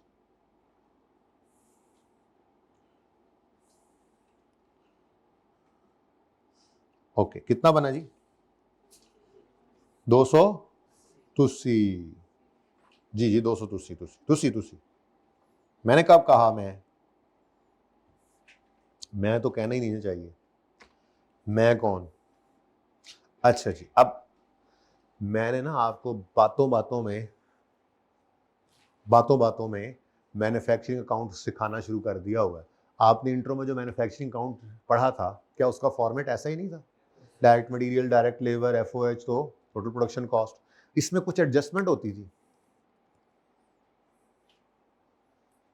कोई इन्वेंट्री की टाइप्स पड़ी हुई हैं, रॉ मटेरियल अनयूज्ड है तो क्या है मेरे दोस्त, क्या है अनयूज्ड रॉ मटेरियल, क्या है इन्वेंट्री। अनयूज्ड रॉ मटेरियल क्या है, जो यूज हो गया वो एक्सपेंस, जो बच गया वो, अच्छा फिनिश गुड्स बन गई, बनकर अभी बिकी नहीं, तो जब तक बिकी नहीं है तब तक क्या है, इन्वेंट्री ऑफ फिनिश गुड। अगर बिक गई तो क्या बन जाएगी, एक्सपेंस। उस एक्सपेंस का नाम क्या होता है, कॉस्ट ऑफ सेल्स। जब चीज बिक जाती है तो उसको हम क्या कहते हैं, अब ये इन्वेंट्री नहीं रही, अब ये सेल हो गई, तो ऊपर इनकम आ गई और नीचे उसकी कॉस्ट ऑफ सेल, उसको वो एक्सपेंस बना देते हैं इन्वेंट्री को, ठीक है। इसी तरह से एक आधा तीतर आधा बटेर भी होता है, किसी ने सुना हो नाम, वर्क, सुना हुआ था, बस आपको पता नहीं था कि आपको पता है। मैं असल में आपको ज्यादातर बातें वो बताया करूंगा कि जो आपको पता है, पर आपको पता नहीं है कि आपको पता है। अच्छा चले, तो वर्क इन प्रोसेस का मतलब क्या है कि ना तो वो चीज मटेरियल है, ना वो फिनिश गुड्स है, काम चल रहा था। देखो ना, किसी एक वक्त में तो हमने पीरियड एंड करना है ना, वो मंथ एंड हो, वो क्वार्टर एंड हो, वो ईयर एंड हो, जहां पर हमने कोई पीरियड एंड करना है तो हम उसी वक्त की, जैसे फाइनेंशियल स्टेटमेंट्स भी बनती हैं तो किसी एक पीरियड एंड के ऊपर बनती हैं, ठीक है। तो हमने जब कोई अपना पीरियड एंड किया तो एक प्रोडक्शन प्रोसेस तो कॉन्टिन्यूस चल रहा होता है। ये थोड़ा ही है कि ईयर एंड अगर मेरा 31 दिसंबर है तो 31 दिसंबर की शाम को सारी फैक्ट्री बंद हो जाएगी, लो जी ईयर एंड होने लगा है। बल्कि उससे पहले ही एक गाड़ी जो है वो बनना शुरू होने लगी थी, हमने कहा नहीं ईयर एंड आ रहा है यार, ना ये रॉ मटेरियल रहेगी ना ये फिनिश गुड्स रहेगी, एक हफ्ता पहले प्रोडक्शन बंद कर दी। क्यों जी, हो नहीं जी, या तो रॉ मटेरियल हो या फिनिश गुड्स हो, ऐसा तो नहीं ना होता। प्रोडक्शन प्रोसेस तो लगातार जारी है, चल रहा है। तो कुछ चीजें, कुछ गाड़ियां ऐसी होगी, मिसाल के तौर पे एक गाड़ी है हमारी जो इस वक्त असेंबली डिपार्टमेंट है, असेंबली डिपार्टमेंट के अंदर ये गाड़ी है मौजूद, असेंबल हो रही है, ये गाड़ी है, ऐसे ही कर देते हैं ज़रा, है चलो ये वाली बना देते हैं, हैचबैक नहीं बनाते हैं भाई। ये गाड़ी है, ये क्या है बोलो, ये गाड़ी है, ये गाड़ी है। अभी इसका एक टायर लग गया है, दूसरा भी लगना बाकी है, ठीक है। अभी इसके ये फ्रेम तो बन गया है लेकिन अभी शीशे नहीं लगे, ठीक है। अभी यहाँ के दरवाजे लग गए हैं, पेंट भी नहीं हुआ, ठीक है। तो ये इस तरह से कोई अधपुजद्दा काम हुआ है। अब ये ना तो मटेरियल रही है, रॉ मटेरियल स्टोर में पड़ी हुई चीज़ें भी नहीं है, और ये अभी तक फिनिश होकर, ये फिनिशिंग डिपार्टमेंट हमारा अभी यहाँ पे पहुंची नहीं है, यहाँ फिनिशिंग डिपार्टमेंट में आएगी, यहाँ पे पेंट शेंट होगा, सुर्खी पाउडर लगाएंगे इसको, और उसके बाद फिर ये फैक्ट्री से निकाल कर शोरूम में खड़ी कर देंगे, वहां से ये बिक जाएगी। अब ना तो ये रॉ मटेरियल है, ना ही ये फिनिश गुड्स है, तो ईयर एंड आ गया, तो ये भी एक टाइप ऑफ इन्वेंट्री है जो हमारे पास मौजूद होती है, जिसको देखिए इन्वेंट्री क्या है। इन्वेंट्री क्या है, हमने कोई खर्चा किया है, अभी वो सेल होकर फायदा इसने नहीं दिया। जैसे आप कोई चीज बनी बनाई खरीद लें, आपकी इन्वेंट्री, हालांकि आपका तो खर्चा हुआ है, आपने एसेट क्यों बनाया हुआ है कि ये बिक कर आपको फायदा देगा। इंटर में पढ़ते होंगे आप, इन्वेंट्री क्या है, एक ऐसा रिसोर्स जो फ्यूचर में आपको फायदा देगा, कैसे, बिक के, ठीक है। अब ये फ्यूचर में बिक के फायदा देगी, ये भी बिक कर फायदा देगी, लेकिन अभी इस पे कुछ कॉस्ट लग चुकी है, कुछ कॉस्ट लगना बाकी है, कुछ कॉस्ट लग चुकी है, कुछ कॉस्ट लगना। तो इसका मतलब यह हुआ कि किसी मैन्युफैक्चरिंग कंसर्न के अंदर 3 तरह की इन्वेंट्रीज हुआ करती हैं। ये शायद हम इन्वेंट्री के टॉपिक में पढ़ेंगे, टाइप्स ऑफ इन्वेंट्री, ठीक है जी। एक होती है raw material inventory. Raw material inventory किसे कहते हैं जी, वो मटेरियल जो हमने खरीदा प्रोडक्शन करने के लिए, लेकिन अभी वो अनयूज पड़ा है। फिर वो चीजें जो बन गई और बनकर आपके वेयर हाउस में, आपके शोरूम में ट्रांसफर हो गई, उनको क्या कहते हैं जी, फिनिश गुड्स इन्वेंट्री। और एक मैंने कहा आधा तीतर आधा बटेर भी होता है, वो क्या है जी, वर्क इन प्रोसेस इन्वेंट्री, ठीक है जी। तो वर्क इन प्रोसेस इन्वेंट्री जो है, इसकी इंशाल्लाह बहुत तफसील हम देखेंगे जाके प्रोसेस कॉस्टिंग के अंदर, ठीक है जी। ये प्रोसेस की, वर्क इन प्रोसेस इन्वेंट्री की कॉस्ट कैसे निकलती है, ये हम वहां निकालना सीखेंगे, ठीक है जी। ओके, सही है ना। तो फिलहाल हमारी लड़ाई ज़्यादा चलेगी प्रोसेस कॉस्टिंग के आने तक। रॉ मटेरियल इन्वेंट्री ये रॉ मटेरियल के चैप्टर में आया करेगी, फिनिश गुड्स इन्वेंट्री बनी बनाई चीज़ें हुआ करेंगी कंप्लीट। खैर एनीवेज मैं बात कर रहा था आपसे मैन्युफैक्चरिंग अकाउंट की। अच्छा, अगर आप सीनियर्स से पूछें तो मैं पहले भी मैन्युफैक्चरिंग अकाउंट करवाया करता हूँ, यहीं पे ही करवाता हूँ, क्योंकि आप देखें ना एक बड़ा लॉजिकल सा सीक्वेंस है। मैन्युफैक्चरिंग अकाउंट मैं वैसे एडिशनल बेसिक्स में करा दिया करता था, लेकिन आईकेएफ ने अभी जो नई स्कीम के अंदर सिलेबस की चेंजेस की हैं, तो मैनेजमेंट अकाउंटिंग के सिलेबस में ऐसा चेंज नहीं आई। हाँ, कुछ चीज़ें किताब के अंदर उसने ऐड ऑन की हैं। अब मज़े की बात है, वो पहले से हम कर रहे थे, अच्छा हो गया ज़रा उसने भी बीच में इनको ऐड कर दिया, चीज़ें आई। जैसे मैन्युफैक्चरिंग अकाउंट है, अब मैन्युफैक्चरिंग अकाउंट के टोटल 4 सवाल हैं आईकेएफ की किताब के अंदर, 2 ज़रा आसान वाले, 2 ज़रा मुश्किल वाले। मैंने अपने दोस्तों से, कलीग्स वगैरह से डिस्कशन की इस बारे में कि मैं तो बेसिक्स में ही कराऊंगा, तो उनका एक रिजर्वेशन ये था कि बेसिक्स को बच्चे कहते हैं कि ये कुछ नहीं है, चैप्टर नहीं है ना, ठीक है, तो इसलिए वो नहीं करेंगे इसके अंदर। मैंने कहा कोई नहीं, इसका हल मेरे पास है। 2 आसान वाले बेसिक में डाल दिए, मैन्युफैक्चरिंग अकाउंट समझा दूंगा, 2 मुश्किल वाले इन्वेंट्री के चैप्टर में कर लेंगे, ताकि आपको पता हो के, और चूंकि नई चीज़ उसने ऐड किया है तो एक्सपेक्ट भी कर सकते हैं आप कि मैन्युफैक्चरिंग अकाउंट पहली बार आया, आज से पहले तो था नहीं यहाँ पर, तो इन्वेंट्री के चैप्टर में वो मैन्युफैक्चरिंग अकाउंट आपसे बनवा सकता है। तो उसने 4 अच्छे, 2 सादे सवाल और 2 ज़रा अच्छे सवाल डाले हुए हैं। तो सादे सवाल बेसिक्स में और अच्छे सवाल इन्वेंट्री के चैप्टर में करेंगे इंशाल्लाह, ठीक है। मैंने कहा बता दूं, पहले ये एडिशनल होता था काम, अभी एडिशनल नहीं, अभी ये बाकायदा उसने सिलेबस का पार्ट बनाया है, सवाल उसने डाले अपनी किताब के अंदर, ठीक है। तो एक्सपेक्ट भी कर सकते हैं हम क्या आ जाएगा। एनीवेज, बात हो रही थी कि ये टोटल प्रोडक्शन कॉस्ट है, लेकिन 2 तरह के बिजनेस, जैसे मैंने आपको कहा ना, होते हैं कि एक होता है, 3 तरह के होते हैं वैसे तो, कहाँ गया वो, टाइप्स ऑफ बिजनेस मैंने कल लिखी थी ना, ये चल भाई, बल्कि इसको इधर ही रहने दें, टाइप्स ऑफ, मैं 2 टाइप्स जरा आपके सामने रखना चाह रहा हूं इस वक्त। अब ये सारा कुछ आपने ना इंट्रो में पढ़ा हुआ है, लेकिन मैंने बुनियाद बनानी है। नो डाउट मैं प्रोडक्ट कॉस्ट आपको पढ़ा चुका हूं, मैं पीरियड कॉस्ट की भी डेफिनेशन पढ़ाऊं, आगे चल सकते हैं, लेकिन लॉजिकली चीज़ों को समेट कर चलते रहें, ठीक है ना। अभी एक फैक्ट्री में घुसे हैं तो थोड़ा सा जरा सीख तो लेना, प्रोडक्शन प्रोसेस कैसे चल रहा है, सारी बातें कैसे हो रही हैं, ठीक है। अब टाइप ऑफ बिजनेस में मैंने कहा 2 तरह के बिजनेस नॉर्मली आपको टेस्ट किए जाते हैं, आपके सामने आप पढ़ के भी आए हैं। तीसरा भी है, वो बड़ा सिंपल है। तो फिलहाल मैं बात कर रहा हूँ ट्रेडिंग बिजनेस और मैन्युफैक्चरिंग बिजनेस की। इन दोनों में फ़र्क कहाँ पे है ये आपको बताने लगा हूँ। ये आपने पढ़ा हुआ है अल्हम्दुलिल्लाह, लेकिन मैं आपको बता रहा हूँ कि आपने पढ़ा हुआ है। एक बार तो मैं भी बताऊंगा ना, है जी। तो ट्रेडिंग बिजनेस, ट्रेडिंग अकाउंट याद है? ट्रेडिंग अकाउंट कैसे बनता था? मतलब मैंने ट्रेडिंग अकाउंट का लफ्ज इस्तेमाल किया, वो होगा नहीं, वो बचपन में हो गया जो हो गया। Trading and profit and loss account याद है? वो यूं शुरू में कहा जाता था। ट्रेडिंग अकाउंट कहते हैं sale less cost of sale, GP तक को। खैर अब वो नाम इस्तेमाल नहीं होगा, लेकिन मैं जरा बचपन याद करा रहा हूं आपको। तो sales less cost of sales. अच्छा चलो, तो मैंने कहा जी ट्रेडिंग अकाउंट में बना लेता हूँ यहाँ पे कि ट्रेडिंग बिजनेस अगर हो तो उसके अंदर P&L इस तरह से बनाया करते थे आप, कि आप कहते थे जी सेल्स है, लेस इसमें से होंगी कॉस्ट ऑफ सेल्स। अच्छा, कॉस्ट ऑफ सेल्स में क्या आया करता था? कुछ याद है कॉस्ट ऑफ सेल्स में क्या आता? कॉस्ट ऑफ सेल्स में क्या आता था? Opening stock. Good good, opening stock. Opening stock of what? Raw material ना। कहां से आया रॉ मटेरियल? ट्रेडिंग बिजनेस के पास कहां से आया रॉ मटेरियल? ट्रेडिंग बिजनेस तो खरीदता है बनी बनाई चीजें और बेच देता है। ये बेसिक्स बहुत जरूरी हैं। अभी जैसे इन्वेंट्री वैल्यूएशन के चैप्टर में जाओगे तो वहां पे ये 2 तरह के बिजनेस ही होंगे।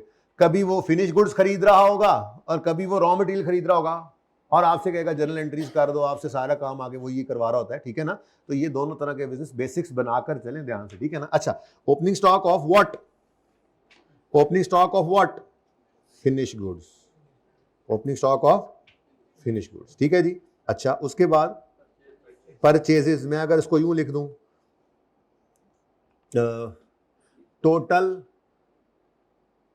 टोटल परचेज कॉस्ट लिख सकता हूं, लिख दूं टोटल, ऐड कर देते थे हम इसके अंदर टोटल परचेज कॉस्ट,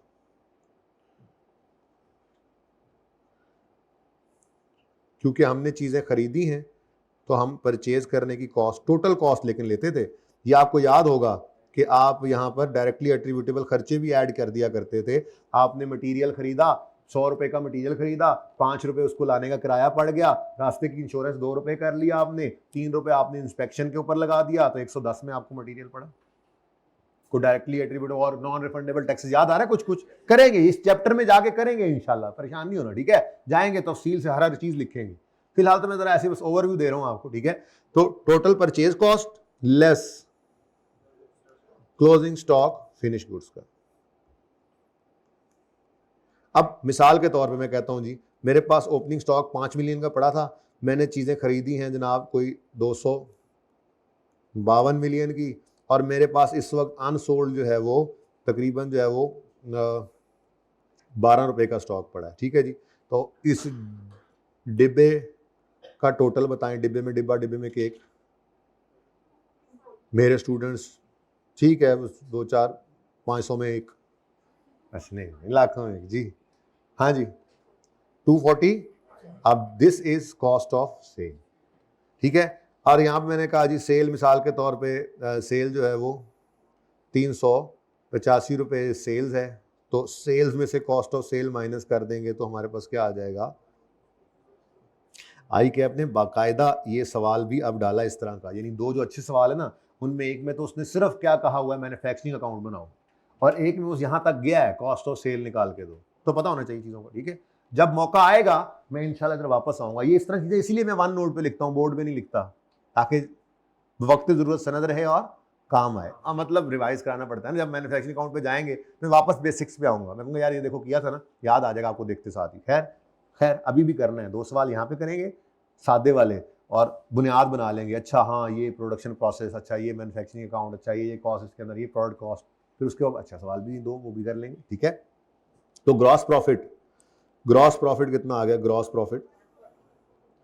अच्छा, अब ग्रॉस प्रॉफिट में से माइनस क्या किया करते हैं हम,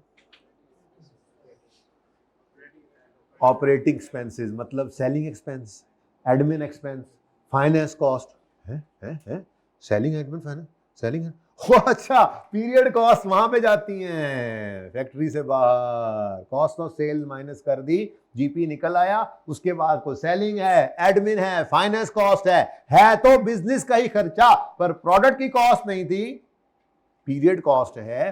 टोटल प्रॉफिटेबिलिटी निकालते हुए तो इसको एक्सपेंस बनाएंगे, पर ये फैक्ट्री से बाहर का खर्चा है, इसलिए कॉस्ट ऑफ सेल में नहीं आया, ठीक है, सही है। चलो फैक्ट्री बोल गया, मतलब ठीक है, अभी प्रोडक्शन नहीं ना किया, प्रोडक्शन भी कर लेते हैं, ठीक है। दूसरा बिजनेस कौन सा होता है जी, तो इसके बाद मैं वैसे लिख देता हूं, माइनस करते होते हैं हम इसमें से क्या, मैं लिख दूं अगर आप कहें तो, डिस्ट्रीब्यूशन एक्सपेंस, एडमिन एक्सपेंस है, तो डिस्ट्रीब्यूशन एक्सपेंस, सेलिंग डिस्ट्रीब्यूशन लिख देता हूं, सेलिंग एंड डिस्ट्रीब्यूशन एक्सपेंस, फिर लेस कर दें इसमें से एडमिन एक्सपेंस, लेस कर देंगे इसमें से, और कल जो बात शुरू की थी, असल में कल बात ऐसी मैंने छेड़ दी थी, ताकि मैंने कहा घर जाके सोचते तो नहीं थोड़ा बहुत, अगर किसी को पढ़ाई की सोच आती हो घर पे जाके तो सोचें सही ना, कुछ ऐसी बात है जी। लेस कर दें इसमें से फाइनेंस कॉस्ट, बस ठीक है, अदर इनकम अदर एक्सपेंसेस भी होते हैं, फिलहाल छोड़े, फाइनेंस कॉस्ट, ठीक है जी। तो हम कहाँ पे पहुंच जाते हैं जी, नेट प्रॉफिट, ठीक है। तो सेलिंग एक्सपेंसेस, लेट से मैं कहता हूँ जी मेरे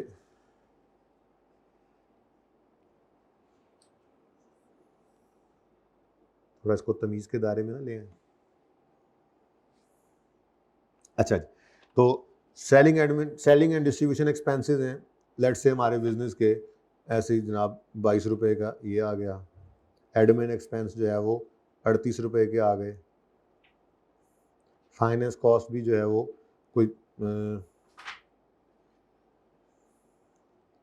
10 रुपये की फाइनेंस कॉस्ट आ गई, तो कितना प्रॉफिट आ रहा है जी। तो देखो प्रॉफिट तक तो पहुंचना है, ये बिजनेस का प्रॉफिट तो 70 ही है, पर देखो चीज़ बनाने या ख़रीदने की कुछ कॉस्ट होती हैं, और फिर वो बन जाए या ख़रीदी जाए तो उसके बाद उसको बेचने की भी कुछ कॉस्ट होती हैं, और कुछ ऐसे ही सपोर्ट सर्विसेज की कॉस्ट होती हैं।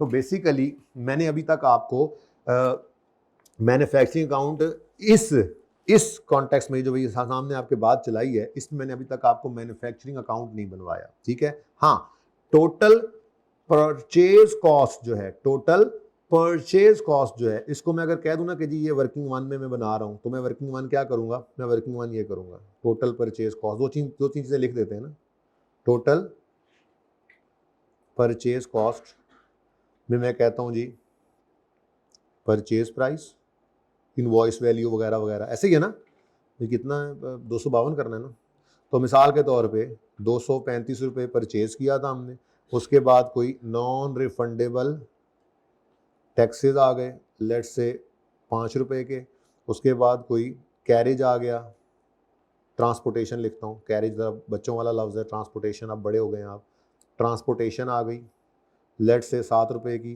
कोई इंश्योरेंस इन ट्रांजिट आ गई, सिर्फ इंश्योरेंस इन ट्रांजिट याद है ना, ये इस चैप्टर में जाके इंशाल्लाह तफसील से ये दोबारा लिखेंगे चीज़ें, टेंशन ही लेनी है आप, मैं सिर्फ आपको बात पूरी करने का दिल करता है मेरा जब भी कोई बात हो, सिर्फ मैन्युफैक्चरिंग अकाउंट कहाँ पे हवा में कहीं पे फिर रहा है, नहीं भाई, मैन्युफैक्चरिंग अकाउंट क्या चीज़ है, कहाँ पे बन रहा है, कहाँ पे जाके फिट होगा, पता तो होना चाहिए, ठीक है। तो कितना बनाना था, 252 बनाना था, तो बैलेंसिंग डाल दो यार, 5 हो गया पूरा, तो 252, ठीक है जी, ये कुछ समझ आई बात, ये मैकेनिज्म होता है, ठीक है। अच्छा, अब अगर हमारा बिजनेस ट्रेडिंग बिजनेस नहीं है बल्कि मैन्युफैक्चरिंग बिजनेस है,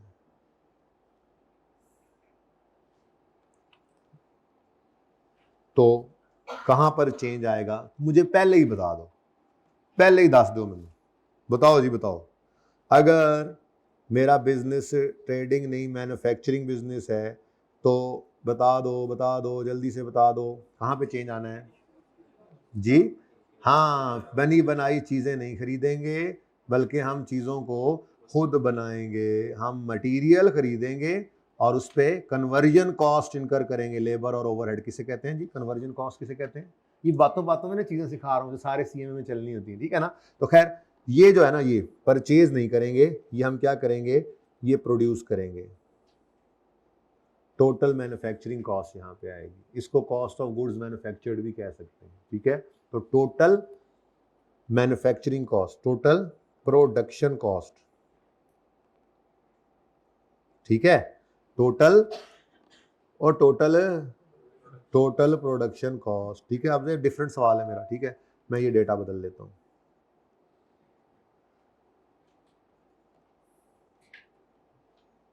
ठीक है, अब ये जो मैंने अभी नहीं बनाया, चलो यही मेरा मैन्युफैक्चरिंग अकाउंट बनने जा रहा है। आ जाओ भाई,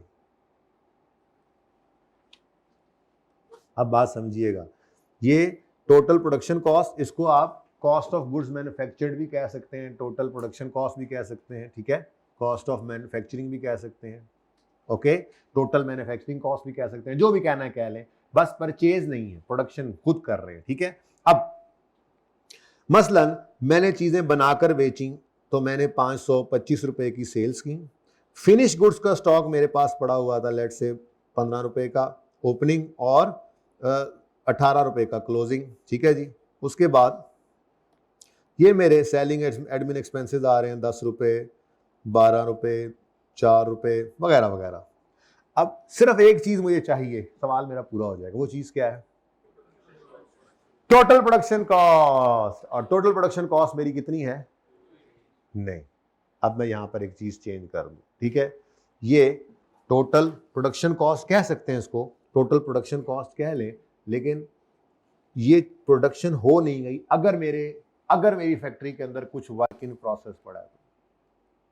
मुझे यहां पे क्या चाहिए? टोटल प्रोडक्शन कॉस्ट की बजाय मैं लफ्ज वही लिख रहा हूं, कॉस्ट ऑफ गुड्स मैन्युफैक्चर्ड, ठीक है, कॉस्ट ऑफ गुड्स मैन्युफैक्चर्ड। जो चीजें मैन्युफैक्चर हो गई हैं मुझे उनकी कॉस्ट चाहिए, ऐसे ही है, कॉस्ट ऑफ गुड्स मैन्युफैक्चर्ड। अब जो हमारे पास इस वक्त वर्क इन प्रोसेस है, क्या वो मैन्युफैक्चर हो गई हैं गुड्स? तो क्या वो बन नहीं गई हैं तो बिक सकती हैं? तो ये कॉस्ट ऑफ गुड्स मैन्युफैक्चर्ड है नहीं। मैं इसलिए इसका लफ्ज थोड़ा सा बेहतर करता हूं, मैं यहां पर लिखता हूं ये टोटल फैक्ट्री कॉस्ट है। क्या जी? टोटल, यहां पे क्या लफ्ज इस्तेमाल कर लिया करेंगे? Total factory cost. भाई फैक्ट्री में तो ये सारी कॉस्ट इनकर हो चुकी ना, 25 का मटेरियल, ये 125 का मटेरियल, 75 की लेबर, 25 की ये सारे खर्चे, 12-18 ये 80 रुपए के एफर्ट्स लग चुके हैं ना, ये इस पीरियड में खर्चा हो चुका है। क्योंकि मैंने कहा था यहां पे हमने क्या लेना है? डायरेक्ट मटेरियल कंज्यूम्ड, ठीक है, डायरेक्ट लेबर कॉस्ट जो इनकर हो गई और जो एफर्ट्स इनकर हो गए। अब फैक्ट्री में तो ये कॉस्ट लग चुकी है, लेकिन ये जितनी गुड्स मैन्युफैक्चर हुई हैं उनकी कॉस्ट नहीं है। कुछ चीजें इसमें से मैंने कहा ऐसी हैं जो अभी, हाँ, आधी तीतर आधी बटेर है। तो इस गाड़ी के ऊपर क्या कुछ मटेरियल खर्च हो नहीं चुका? तकरीबन सारा ही लग चुका है, देखा है, थोड़ा सा रह गया होगा, ऐसे ही है। तो इसका मतलब जो रॉ मटेरियल कंज्यूम्ड हमारे पास आ रहा है ऊपर, उस रॉ मटेरियल कंज्यूम्ड में ये वाला मटेरियल भी शामिल है। फिर ये गाड़ी यहां से होती होती यहां तक पहुंच गई है, तो ये वाली लेबर भी इस पर काम कर चुकी है, तो कुछ डायरेक्ट लेबर कॉस्ट में भी ऐसी कॉस्ट पड़ी है जो इस पर लग चुकी है। फिर यहां तक पहुंचते पहुंचते इस पर बहुत सारे ओवरहेड्स भी लग चुके हैं। इसका मतलब ये हुआ कि ये जो हमारी चितकबरी आधी तीतर आधी बटेर गाड़ी है, इस गाड़ी पर जितनी कॉस्ट लगी है, मटेरियल की इसमें शामिल, लेबर की इसमें शामिल, एफओएच की इसके अंदर शामिल है। लेकिन मुझे क्या चाहिए? Total cost of goods manufactured. तो अगर मुझे कॉस्ट ऑफ गुड्स मैन्युफैक्चर्ड चाहिए तो फिर मैं यहां से क्या कर दूं? माइनस कर दूं वर्क इन प्रोसेस की कॉस्ट। अगर मैं, और ये सवाल में गिवन होगी, आप नहीं निकालेंगे, ठीक है, ये आपने निकालनी है जाकर प्रोसेस कॉस्टिंग के चैप्टर के अंदर, वो आप आखिरी महीने में कर रहे होते हैं। उससे पहले तक जितना सारा सिलेबस है वर्क इन प्रोसेस अव्वल तो इसके अलावा कहीं आना नहीं है, आएगा भी सही तो कॉस्ट आपको मैन्युफैक्चरिंग अकाउंट के अंदर वर्क इन प्रोसेस की आपको कॉस्ट गिवन होगी, ठीक है। तो मैं मिसाल के तौर पे कहता हूं जी, मेरा जो है वो वर्क इन प्रोसेस जो है, work in process closing closing stock ही लिखूँ ना, क्लोजिंग स्टॉक, लेकिन ये क्लोजिंग स्टॉक किसका है जी, मटेरियल का है, लेबर का है? नहीं, लेबर का स्टॉक होता नहीं है।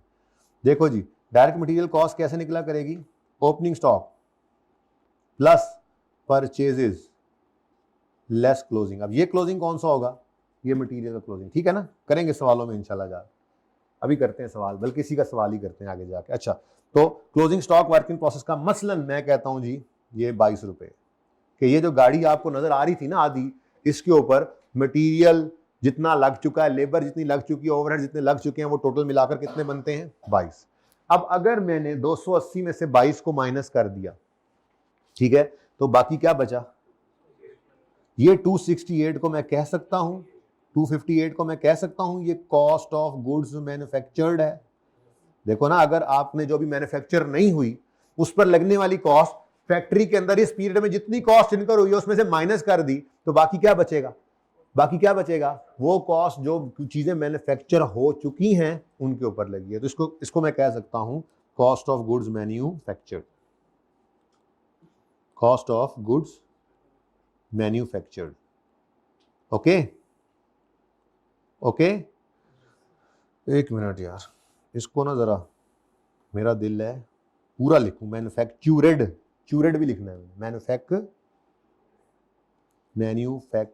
फिर भी पूरा नहीं आ रहा है, मैन्युफैक्चर्ड, मैं ये अल्फाज लिखना चाह रहा था, क्यों, ताकि आपको बताओ जो मैन्युफैक्चर हो चुकी, प्रोड्यूस हो चुकी, जो चीजें मैन्युफैक्चर हो चुकी हैं, प्रोड्यूस हो चुकी हैं, ये उनकी कॉस्ट 258। गॉट इट, तो सही है, सही है। अब ये कॉस्ट ऑफ गुड्स मैन्युफैक्चर्ड आ गए, यहीं पर ही हम कॉस्ट ऑफ सेल निकाल सकते थे, plus opening finish good less closing करके, लेकिन नहीं किया, ठीक है। मैंने अज्यूम किया अपनी इस एग्जांपल के अंदर कि मेरा ओपनिंग वर्क इन प्रोसेस 0 है। क्या ओपनिंग भी हो सकता है, क्या ओपनिंग हो सकता है, ओपनिंग हो सकता है, पिछले पीरियड का, साल नहीं कहना चाहिए, महीने का भी बना सकते हैं हम, 3 महीने का भी, 6 महीने का भी, पीरियड कह देते, ठीक है, पिछले पीरियड का क्लोजिंग वर्क इन प्रोसेस इस पीरियड को ओपनिंग बन सकता है। यानी मसलन चलो इस साल ओपनिंग नहीं था, इस पीरियड में ओपनिंग नहीं है, ये क्लोजिंग जो है ये स्टॉक बनाया था ना, तो अगले पीरियड में जाके ऐसे ही सारा मैन्युफैक्चरिंग अकाउंट बनेगा, टोटल फैक्ट्री कॉस्ट आएगी।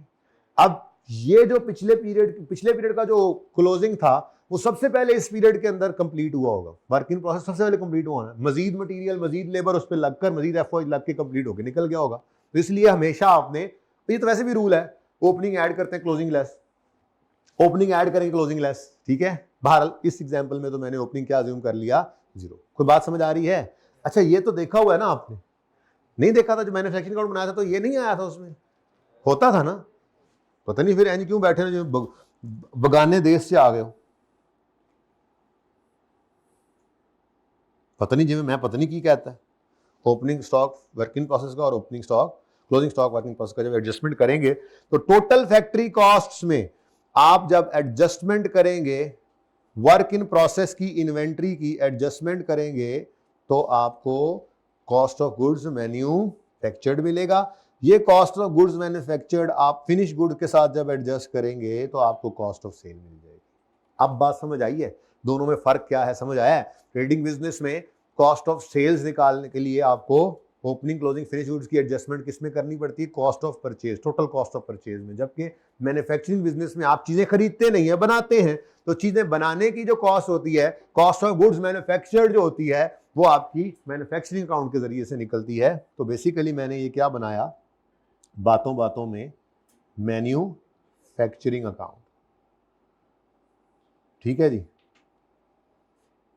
तो ये गपशप में बन गया, मेरा कोई प्लान नहीं था वैसे आज इसको बनाने का। एक तो ये बड़ा मसला होता है, सोच के कुछ आता हूँ, आगे हो कुछ जाता है आप लोगों की क्लास के अंदर, लेकिन वो जो आमद होती है ना, वो फिर मजा आता है उससे, है ना जी। चले ले जी, अब बता दें टोटल आंसर क्या आया, ये 255 आ गया, उसके बाद 240, ये ग्रॉस प्रॉफिट बताओ ना, 270, और ये आ गया 240, श्योर, ओके, ठीक है। लो जी, तो ये दोनों चीजों में फर्क, वो जरा जगह कम पड़ जानी थी इसलिए मैंने इसको जरा साइड पे जाकर इस तरफ कर दिया। नजर आ रहा है या इसको थोड़ा सा बड़ा करें, इसको थोड़ा बड़ा कर लेते हैं।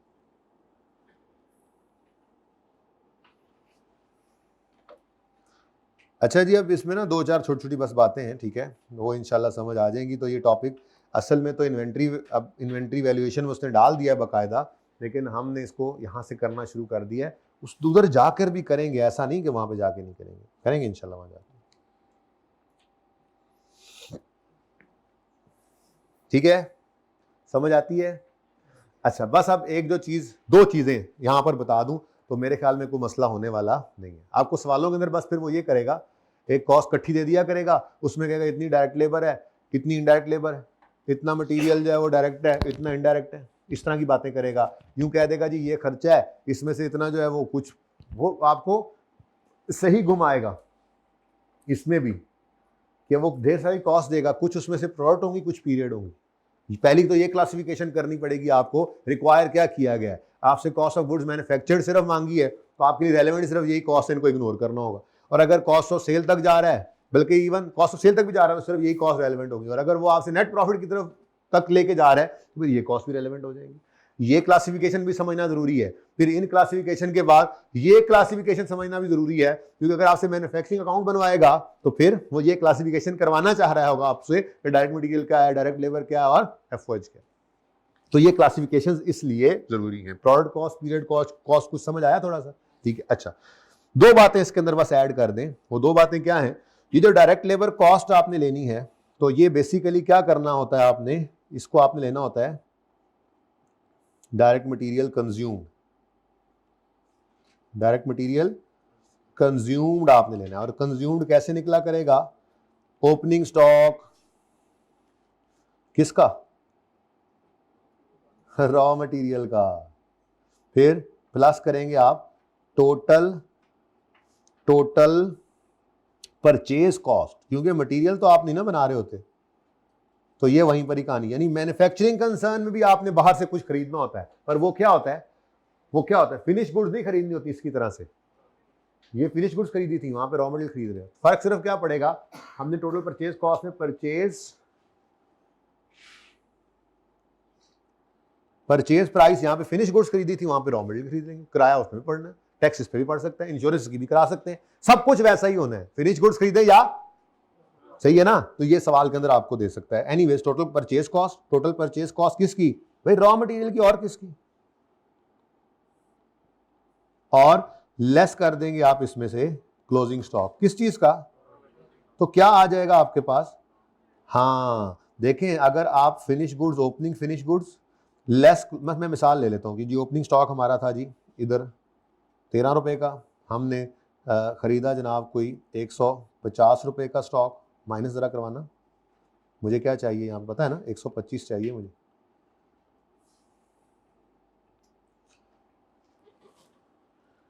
कितना स्टॉक पड़ा हो?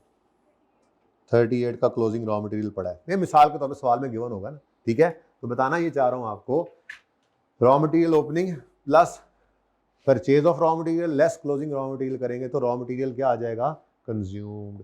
ये रॉ मटेरियल कंज्यूम्ड असल में एक्सपेंस है, जो कंज्यूम नहीं है वो तो एक्सपेंस नहीं है ना। एक और बात जहन में आई थी, पता नहीं निकल गई। अच्छा चले छोड़े। इसी तरह से एक चीज जो है वो यहां पर भी आ सकती है, थोड़ी सी देर जगह बनाता हूं मैं, हालांकि वो सवाल में है नहीं, लेकिन चलो फॉर्मेट तो बन जाएगा ना उसका, ठीक है जी। वो है स्टोर आइटम्स भी तो कुछ होते हैं। स्टोर समझते हैं, स्टोर आइटम्स किसे कहते हैं? तो देखो बड़ी बड़ी फैक्ट्रियां जो हैं, इनके अंदर आपको पता है, बड़ी बड़ी फैक्ट्रियां हैं, बड़ी बड़ी मशीनें लगी हैं, उसके अंदर आपको छोटी छोटी चीजें चाहिए होती हैं। मशीन जो है उसकी कोई बेल्ट खराब हो गई, कोई नट बोल्ट खराब हो गया, या उसकी कोई ऑयलिंग ग्रीजिंग करनी है, तो अब क्या करेंगे? आप फैक्ट्री बंद करके भागे भागे जाएंगे पहले मिस्त्री के पास। स्टोर आइटम्स आपके पास पड़े होते हैं, मोटर्स पड़ी होती हैं, ये इस तरह से बेल्ट्स पड़ी होती हैं, ये ट्यूनिंग का सामान सारा आपके पास पड़ा होता है, नट बोल्ट्स, जरूरत की सारी चीजें स्टोर के अंदर मौजूद होती हैं। तो ये स्टोर आइटम्स, कंज्यूमेबल्स भी इनको कहते हैं। क्या कहते हैं जी? हाँ बात भी याद आ गई, चलो वो दोनों करता हूँ। कंज्यूमेबल्स, क्या जी? कंज्यूमेबल्स। तो ये स्टोर एंड स्पेयर पार्ट्स जो कंज्यूम हो जाए ड्यूरिंग द पीरियड, वो भी आपकी फैक्ट्री की कॉस्ट है। जो स्टोर आइटम्स फैक्ट्री में कंज्यूम हो जाएं वो भी आपकी क्या है, फैक्ट्री की कॉस्ट है। डायरेक्ट मटेरियल है, डायरेक्ट लेबर है। वो तो चीज में तो मेरे बेंच में तो इनमें से कोई चीज नहीं लगी, लेकिन ये बेंच जिस मशीन में चल रहा है उस मशीन के स्पेयर पार्ट्स पड़े हैं जो हर हफ्ते 10 दिन बाद हमें चेंज करने पड़ते हैं। कुछ वॉशर्स हैं, कुछ रबर्स हैं, ऐसी चीजें होती हैं मशीनों के अंदर जो पीरियोडिकली चेंज करनी पड़ती हैं। खर्चा तो वो भी है, डायरेक्ट मटीरियल नहीं है, डायरेक्ट लेबर नहीं है, तो फिर फैक्ट्री खर्चा कहां जाएगा, एफओएच। अब नेचर उसकी भी क्या है, खरीद कर लाते हैं बाजार से इकट्ठा, कुछ इस्तेमाल हो जाता है कुछ नहीं होता। जो इस्तेमाल नहीं होता वो एक्सपेंस तो नहीं बन सकता ना। जैसे आप बचपन में पढ़ के आए हैं, दफ्तर के अंदर स्टेशनरी, आपने 1000 रुपए की स्टेशनरी खरीदी, ठीक है जी, इस पूरे पीरियड के अंदर आपने 700 रुपए की स्टेशनरी यूज कर ली, 300 रुपए की अभी पड़ी है, तो क्या आप 1000 का एक्सपेंस बुक करते हैं? नहीं, 300 का आप कहते हैं स्टेशनरी स्टॉक एसेट बनाओ, बाकी 700 एक्सपेंस जो कंज्यूम हो गया। क्या हो गया जी? तो अब मैन्युफैक्चरिंग कंसर्न है तो उसने रॉ मटेरियल इस्तेमाल करना है, उसने स्टोर स्पेयर इस्तेमाल करने हैं, लेकिन फिनिश्ड गुड्स इस्तेमाल नहीं करनी, उनको क्या करना होता है, बेचना होता है। इसलिए रॉ मटेरियल कंज्यूम्ड आएगा, स्टोर स्पेयर पार्ट कंज्यूम्ड आएंगे, ठीक है। जो इस्तेमाल हो गए वो एक्सपेंस, जबकि फिनिश गुड्स जो होती है कंज्यूम नहीं होती, बल्कि वो क्या होती है, सेल होती है, इसलिए वो एक्सपेंस बनती है। तो क्या बनता है, कॉस्ट ऑफ सेल। जबकि ये मटेरियल की इन्वेंट्री होगी, स्टोर की इन्वेंट्री होगी, ये एक्सपेंस कब बनेगी, जब कंज्यूम हो जाएगी। ऐसे ही एक चीज मैंने कहा इधर भी डाल दें, तो वो क्या है जी, stores and spare parts consumed, stores and spare parts कह लें, ठीक है, कंज्यूम्ड ये भी क्या है, कंज्यूम्ड। ये जनाब इतने नहीं, अब वो बीच में चेंज कर, चलो कर लेते हैं, इसको 8 कर लें, बल्कि इसको 2 कर लें, इसको 8 कर लें, चलो बराबर ही रहा ना। अब ये ऐसे निकलेगा, स्टोर स्पेयर कंज्यूम्ड, बिल्कुल ऐसे ही, स्टोर्स एंड, लो जी मैन्युफैक्चरिंग अकाउंट हो गया ना, stores and spare parts consumed. देखना जरा इधर, सब कुछ सेम। ये मैं वर्किंग ही नहीं किया करूंगा, ये हम ब्रैकेट में कर लिया करते हैं, टाइम बचाते हैं, ठीक है ना। यानी ये यही जो काम आपको नजर आ रहा है, opening plus purchase less closing करने वाला,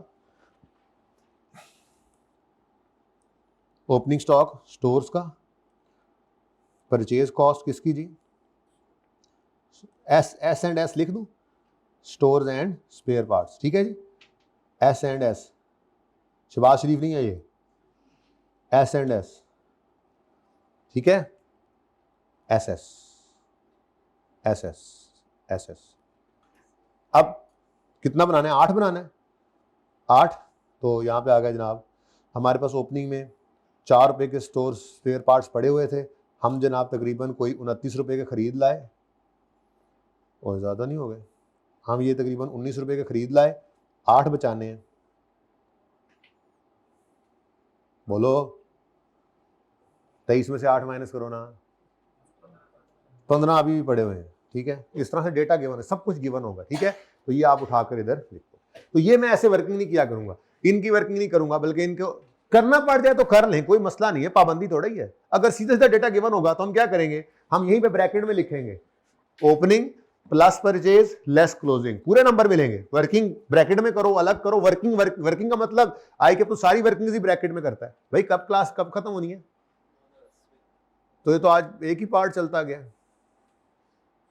एक ही पार्ट ना किया करें यार सीएमए का, हाँ ठीक है, सही है ना, कि ब्रेक करनी होती है, नहीं करनी होती, ये कंटिन्यूटी ठीक है। अच्छा समझ आ रही है, चलो ठीक हो गया। हाँ हाँ होगी बात, वही कंज्यूम्ड वाली बात, ठीक है जी। तो ये अब मैन्युफैक्चरिंग अकाउंट है जो आपको सिखाना भी था, आपके सिलेबस में भी अब शामिल हो चुका हुआ है, ठीक है। लेकिन असल में तो मैं सिखाने निकला था आपको प्रोडक्ट कॉस्ट और पीरियड कॉस्ट। फिर प्रोडक्ट कॉस्ट के अंदर आपको सिखाने निकला था डायरेक्ट मटेरियल, डायरेक्ट लेबर और एफओएच। और पीरियड कॉस्ट होती हैं सेलिंग, एडमिन, फाइनेंस। लेकिन बातों से बातें निकलती गई और हम अल्हम्दुलिल्लाह एक टॉपिक कर गए, समझो बातों में, ठीक है। यहां तक कोई मसला है तो बताओ, नहीं है तो फिर जरा तशरीफ की टोकरियां लाओ इधर। हमने क्या कुछ पढ़ लिया अभी तक, ये अब आपने घर पे पढ़ना है ना। सबसे पहले तो आपने चैप्टर 0 पढ़ना है, ये चैप्टर 0 है, ठीक है। अभी तक ये CMA ही लिखा हुआ है, इस C को मैं हटा रहा हूँ। ये आपको अक्सर मिलेगा, इस सेशन में अक्सर मिलेगा, अगले में जाके सेट होगा कहीं। अच्छा, बेसिक्स ऑफ मैनेजमेंट अकाउंटिंग में मैंने आपको बताया टाइप्स ऑफ ऑर्गेनाइजेशंस 3 तरह की होती हैं, पढ़ लोगे। अच्छा, ये भी एक इम्पॉर्टेंट बात है, अगर कभी करवा ले तो, करवाया तो नहीं वैसे उसने कभी, फाइनेंशियल अकाउंटिंग और कॉस्ट अकाउंटिंग में क्या फर्क है, रीड ओनली है, एक बार रीड करना है आपने इसको, ठीक है। कोई मसला हो तो मुझसे पूछ लेना है। डिफरेंट कॉस्ट क्लासिफिकेशंस में मैंने आपको प्रोडक्ट कॉस्ट और पीरियड कॉस्ट ये क्लासिफिकेशन पढ़ाई है, ये चलती है यहाँ तक। उसके बाद ये अभी आपको दिखाता हूँ, ये फिक्स्ड वेरिएबल और सेमी वेरिएबल वाला भी एक ऑप्शन है, ये कल करेंगे इंशाल्लाह। ये भी बहुत ज़्यादा इंपॉर्टेंट ये क्लासिफिकेशन भी है, फिक्स क्या होती है, वेरिएबल क्या होती है। उसके बाद ये मेन बातें बेसिक्स के अंदर जिसको हमने लेके चलना है। फिर जब ये कॉस्ट आ जाती है, फिर सेमी वेरिएबल कॉस्ट को हमने तोड़ना होता है, ठीक है। तो वो हाई लो मेथड यूज़ करते हैं हम उसके लिए, ये बहुत इंपॉर्टेंट है, अक्सर जगहों पे आपका इस्तेमाल होगा। फिर कुछ प्रैक्टिस क्वेश्चंस हैं जिनमें ज़रा ये बेसिक कैलकुलेशंस करना सीख लेंगे हम, ताकि इनको यहाँ पर सीख के थोड़ा सा जाएं, अगले सवालों के अंदर मसला ना हो। ये कैलकुलेशंस आपको हर जगह मिलेंगी, ठीक है। और जैसे मिसाल के तौर पे ये हाई लो मेथड है, वो अक्सर एंड तक मुश्किल से मुश्किल सवालों के अंदर भी हाई लो मेथड आप यूज़ करते हैं, तो बहुत आसान लगता है वो सवाल आपको, क्योंकि वही चीज़ मुश्किल होती है जो हमने अलग से की भी हुई भी होती है। यहाँ प्रैक्टिस करेंगे, आगे आता भी रहेगा फिर सवालों के अंदर। उसके बाद कितने गया खाना से ये परसेंटेजेस, हाँ ये परसेंटेजेस की कैलकुलेशन है ही मैथमेटिक्स, बेबहा परसेंटेजेस ये आपको आनी चाहिए। परसेंटेज कैलकुलेशन थोड़ी सी प्रैक्टिस करेंगे। ये पे मैंने देखो ना ICAP की किताब से कॉपी करके डाला है, कलर भी वही है, ठीक है।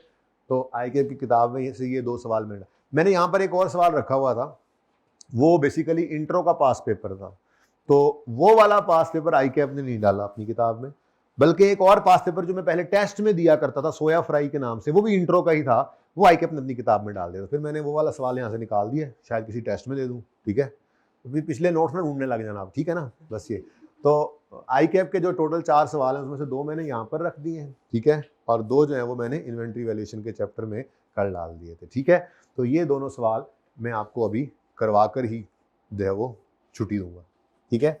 मतलब एक सवाल कर लेंगे, दूसरा घर पे भी हो सकता है, कोई ऐसा मसला नहीं है, लेकिन ज़रा जल्दी से मैं आपको वो जो पढ़ाया है एक दफ़ा उसको दिखा दूं कि ये हमने पढ़ लिया, ठीक है। तो ये मैं आपको पढ़ा के गया हूँ यहाँ से। प्रोडक्ट कॉस्ट मैन्युफैक्चरिंग बिजनेस में क्या होती है, ये मैंने कल लिखा था, ठीक है। जरा मिलती जुलती बात ही उम्मीद है लिखी होगी। इन मैन्युफैक्चरिंग ऑर्गेनाइजेशंस, पेज 2 वापस आ गए, अभी तक जो पढ़ लिया है। तो बेसिक्स में ये 4 ही चीजें हमने पढ़नी है टोटल, मेन देखा जाए तो। कॉस्ट क्लासिफिकेशन, अब वो प्रोडक्ट कॉस्ट पीरियड कॉस्ट है, फिक्स वेरिएबल और सेमी वेरिएबल वाली कॉस्ट क्लासिफिकेशन, बहुत इंपॉर्टेंट, बहुत इंपॉर्टेंट। उसके बाद फिर दूसरी चीज हमने पढ़नी है, जो मेन चीज है हाई लो मेथड, कि अगर सेमी वेरिएबल कॉस्ट हो तो तोड़ना कैसे है, उनको अलग कैसे करना है। फिर परसेंटेज कैलकुलेशंस हैं, और फिर मैन्युफैक्चरिंग अकाउंट की बुनियाद यहीं पे बनाएंगे इंशाल्लाह।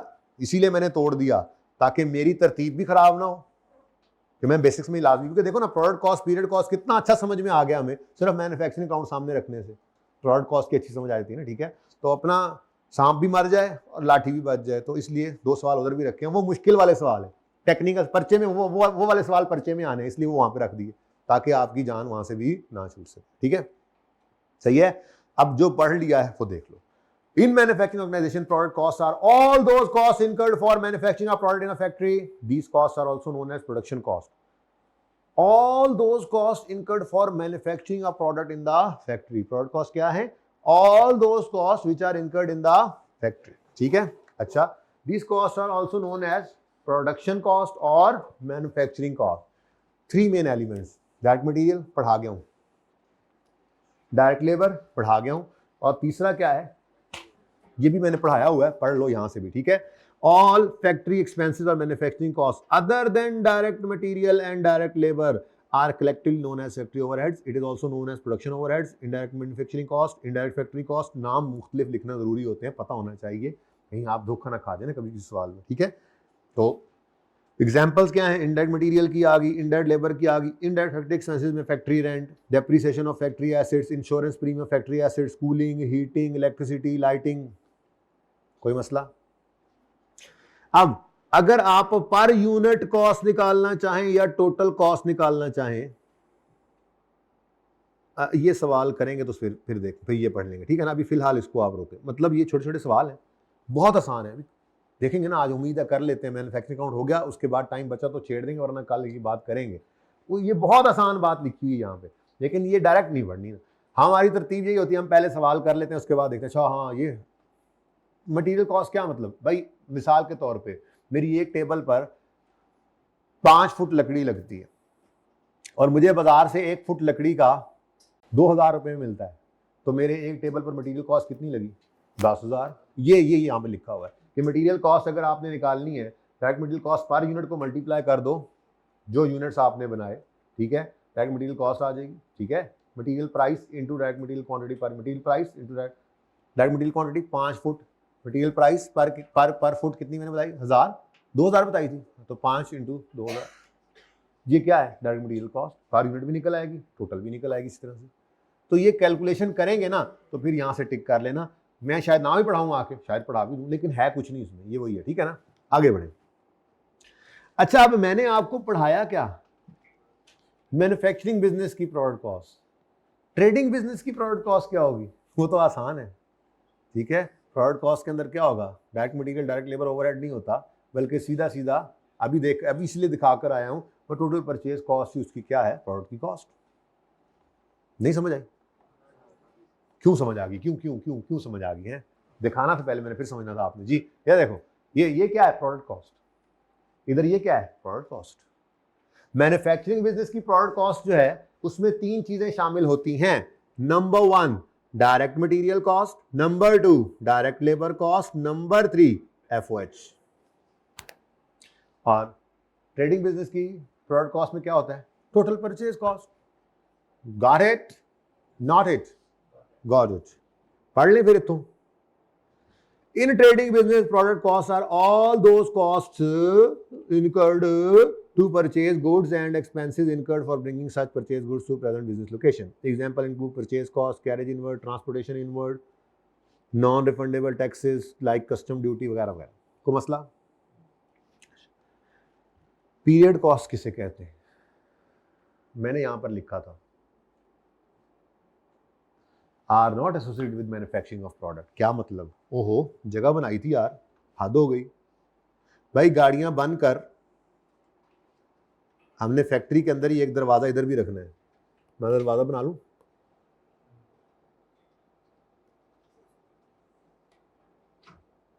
ये दरवाजा वाला किस लिए होगा, हाँ जो गाड़ियां तैयार हो जाएंगी, हाँ वो गाड़ियां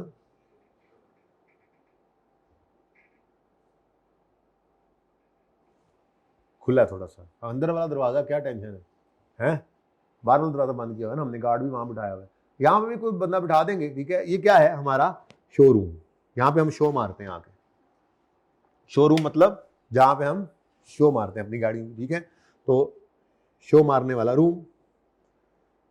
ये फैक्ट्री को इतने गुस्से में हमने लिखा हुआ है, इसको थोड़ा छोटा करके लिख दो जरा, ऐसा तमीज के दायरे में आ जाए। ये फैक्ट्री हो गई और ये हमारा क्या हो गया, शो रूम। शोरूम, इसको आप दुकान कह लें, यानी इसमें होने वाले सारे खर्चे आपके डिस्ट्रीब्यूशन एक्सपेंसेस हैं, सेलिंग एंड डिस्ट्रीब्यूशन। इधर कौन से एक्सपेंसेस होंगे भाई, यहाँ पे बर्की कुमकुमे लगे हुए हैं, ठंडी हवा वाली मशीनें लगी हुई हैं, गाहक आए तो ठंडे ठंडे हो जाएं, चीज़ें खरीद के चले जाएं, हैं जी। उसके बाद यहाँ पे एक मैनेजर, सेल्स वाला मैनेजर बिठाया हुआ है, सेल्स का स्टाफ है, एग्जेक्टिव्स हैं जो मौजूद हैं। यहाँ पर हमारा अगर ये शोरूम किराए पे है तो उसका किराया, अगर अपनी बिल्डिंग है तो उसकी डेप्रीसिएशन, यहाँ पर कोई जनरेटर रखा हुआ है बिजली जाए तो उसको चलाना है, ये सारे खर्चे सेलिंग एडमिन खर्चे हैं। पीरियड कॉस्ट, इसका कोई ताल्लुक नहीं प्रोडक्ट के साथ। एक गाड़ी बनी इस पीरियड में या 1000 गाड़ियां बनी इस पीरियड में, इसका ताल्लुक उनसे नहीं है, इसका ताल्लुक तो है चीज़ें बनकर जब आ जाती हैं हमारे शोरूम में। ये गाड़ी जनाब देखें ना, अब ये बनी हुई गाड़ी ऐसे होती है, ठीक है, प्यारी सी, ये प्यारी सी गाड़ी क्या है, ये गाड़ी बहुत प्यारी सी है ना, बोलो है, ये सिंगल डोर है।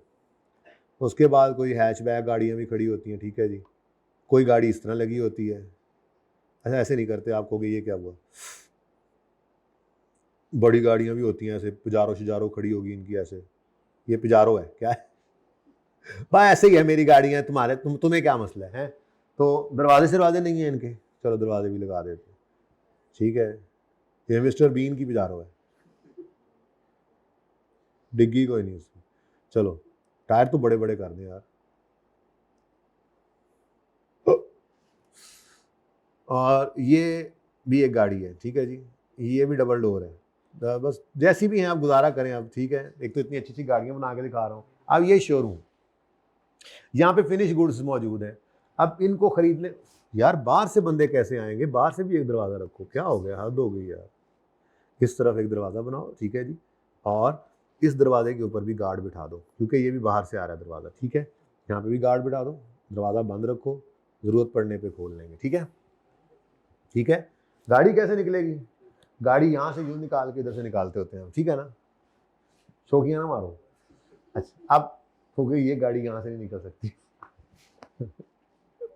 अच्छा चले, अब ये डिपार्टमेंट है, इसके सारे खर्चे जो हैं, इसके सारे खर्चे जो हैं वो सेलिंग डिस्ट्रीब्यूशन एक्सपेंस है, वो पीरियड कॉस्ट है।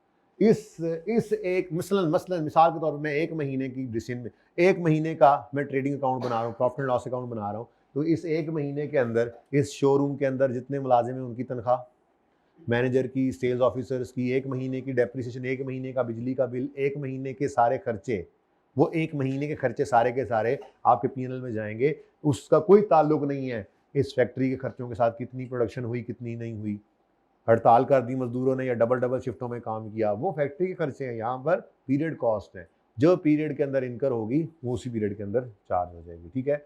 सही है, उधार पे चीज़ें बेच दी इन लोगों ने, उधार पे चीज़ें बेच दी इन लोगों ने, ध्यान से नहीं बेची, जिनको बेची वो पैसे लेकर भाग गए, पैसे नहीं दिए, डाउटफुल डेट, बैड डेट हो गया।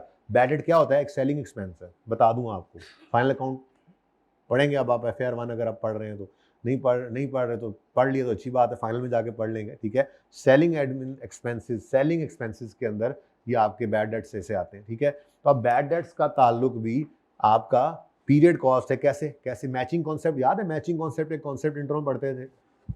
आपने इस साल में सेल्स की उधार पे सेल इसलिए करते हैं ना कि सेल्स बढ़ जाएं, क्रेडिट देना, क्रेडिट तो लोग ज़्यादा आते हैं, ग्राहक ज़्यादा आते हैं, तो हमने सेल्स बढ़ाने के लिए उधार पे चीज़ें बेच दी, ठीक है। अब चीज़ें इस साल में बेची हैं, गाड़ियाँ इस साल में बेची हैं, तो चाहे वो अगले साल के अंदर भी भागते हैं, तो हम एक अंदाज़ा लगाया करते थे, प्रोविजन बुक करते थे, अंदाज़ा लगा के एक्सपेंस आज ही बुक कर लो, क्यों, क्योंकि मैच करवाना है ना एक्सपेंस को। तो बैड एक्सपेंस क्या है, एक पीरियड कॉस्ट है। मैं मिसाल देने लग गया तो सही है ना।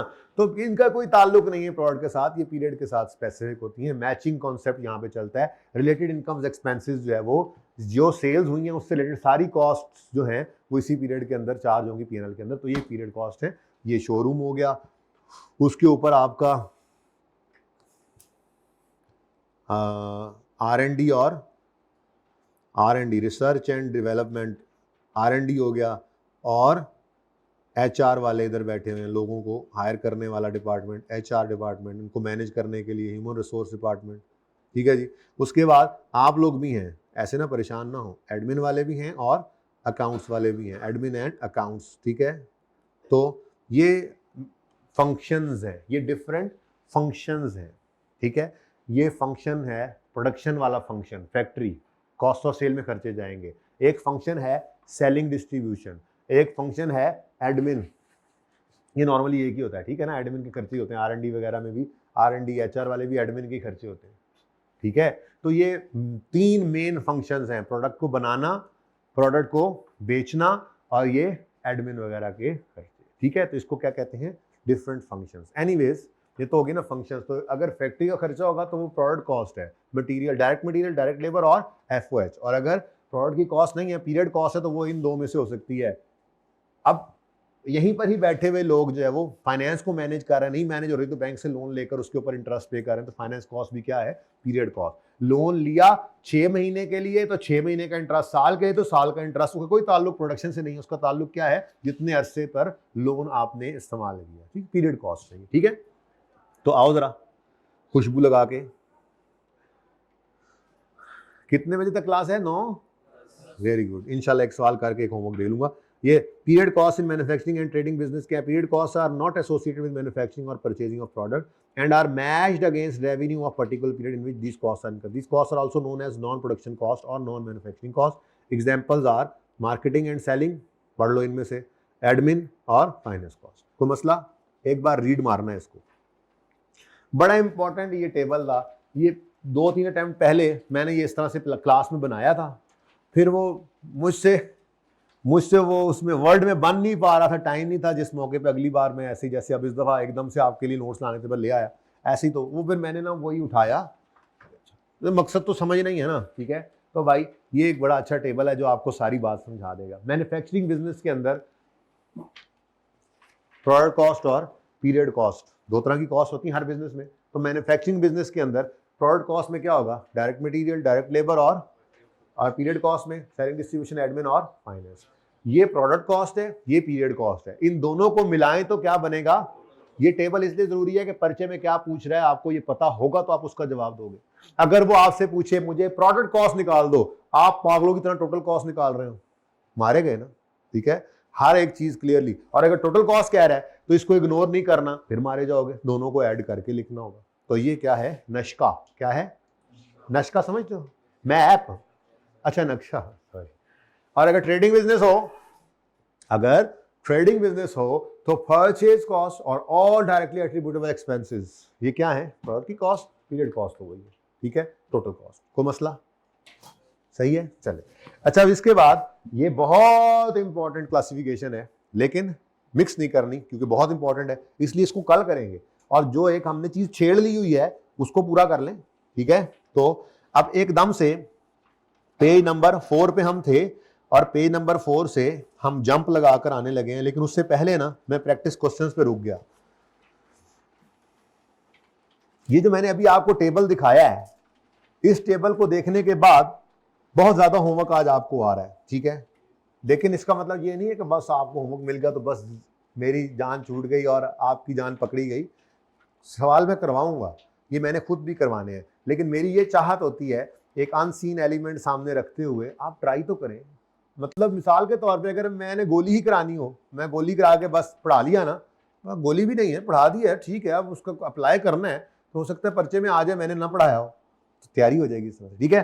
तो क्वेश्चन 1, 2, अब मुझे नहीं पता इनमें किस क्वेश्चन में मसला भी आ सकता है मसला, ओके, कोई बात नहीं, कल मैं ये कराऊंगा फिर आगे चलूंगा।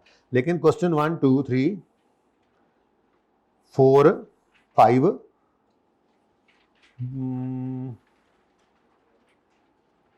और 6 कर लें, बस 7 भी कर लें। अच्छा, ज्यादा हो गए, चलो फिर 7 कर लेना ना, 7 तक। 5 मैं करा दूंगा, 1, 2, 3, 4 है मसला, चलो 1, 2, 3, 4, 5 मैं कराऊंगा, ठीक है, लेकिन आपने पहले करने हैं, ठीक है। 6 और 7 दो तो कर लो, ठीक है। चलो अब आ जाओ मैन्युफैक्चरिंग। एक तो ये भी करना है ना, मसला ये भी, इसलिए तो कम किए सवाल।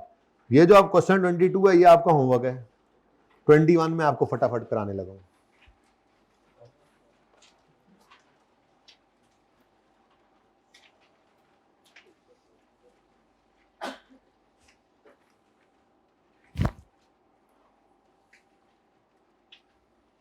हाँ जी भाई, पहले 7 सवाल दिए हैं ना, तकलीफ हो रही है, चलो 6 कर लो, अब 6 से कम नहीं, ठीक है, बस 6, क्योंकि एक ये भी कर दिया है ना भाई। देखें 1 से 1.5 घंटे का होमवर्क आपका हक बनता है हर सब्जेक्ट को घर पे 1 से 1.5 घंटा देना। मेरी कोशिश रहेगी कभी इससे ज़्यादा ना हो, लेकिन ये भी कोशिश किया करूंगा इससे कम भी ना हो, ठीक है। तो 5 मिनट में अब हमने मैन्युफैक्चरिंग अकाउंट बनाना है। रिक्वायरमेंट पहले पढ़ो। Make a manufacturing account of beauty mar limited for the year ended 31 December 2025, ठीक है। ये आईकेएफ का सवाल मैंने उठाया, मैंने चेक कोई नहीं किया, अभी चेक करेंगे, गलती है तो, ठीक है। एज इट इज मैंने यहाँ पे कॉपी कर दिया, ऊपर लिख दिया चैप्टर 1 इन्वेंट्री वैल्यूएशन का आईकेएफ की एग्जाम्पल 10 है, फिर एग्जाम्पल 11 है। उसके बाद जो 2 सवाल मैंने उधर डाले हैं इन्वेंटरी वैल्यूएशन के चैप्टर में, वो बेसिकली उसने सेल्फ टेस्ट क्वेश्चंस डाले हुए हैं, अच्छे सवाल हैं वो, ठीक है। लेकिन ये काम यही है, बस थोड़ा वॉल्यूम चीज़ों का बढ़ जाएगा, चीज़ें बढ़ जाएंगी। जरा चेक करें, रिक्वायर्ड क्या है, मैन्युफैक्चरिंग अकाउंट। होमवर्क वाले सवाल में रिक्वायर्ड क्या है, भाई मैन्युफैक्चरिंग अकाउंट, यानी कि उससे आगे गया ही नहीं। किससे आगे नहीं गया, किससे आगे नहीं गया, किससे, मैन्युफैक्चरिंग अकाउंट से आगे नहीं गया। मैं उससे आगे तक आपको पढ़ाया हुआ है, वो इसलिए पढ़ाया है कि जो 2 सवाल अगले गिवन है ना, उनमें इससे आगे जाना है, ठीक है ना।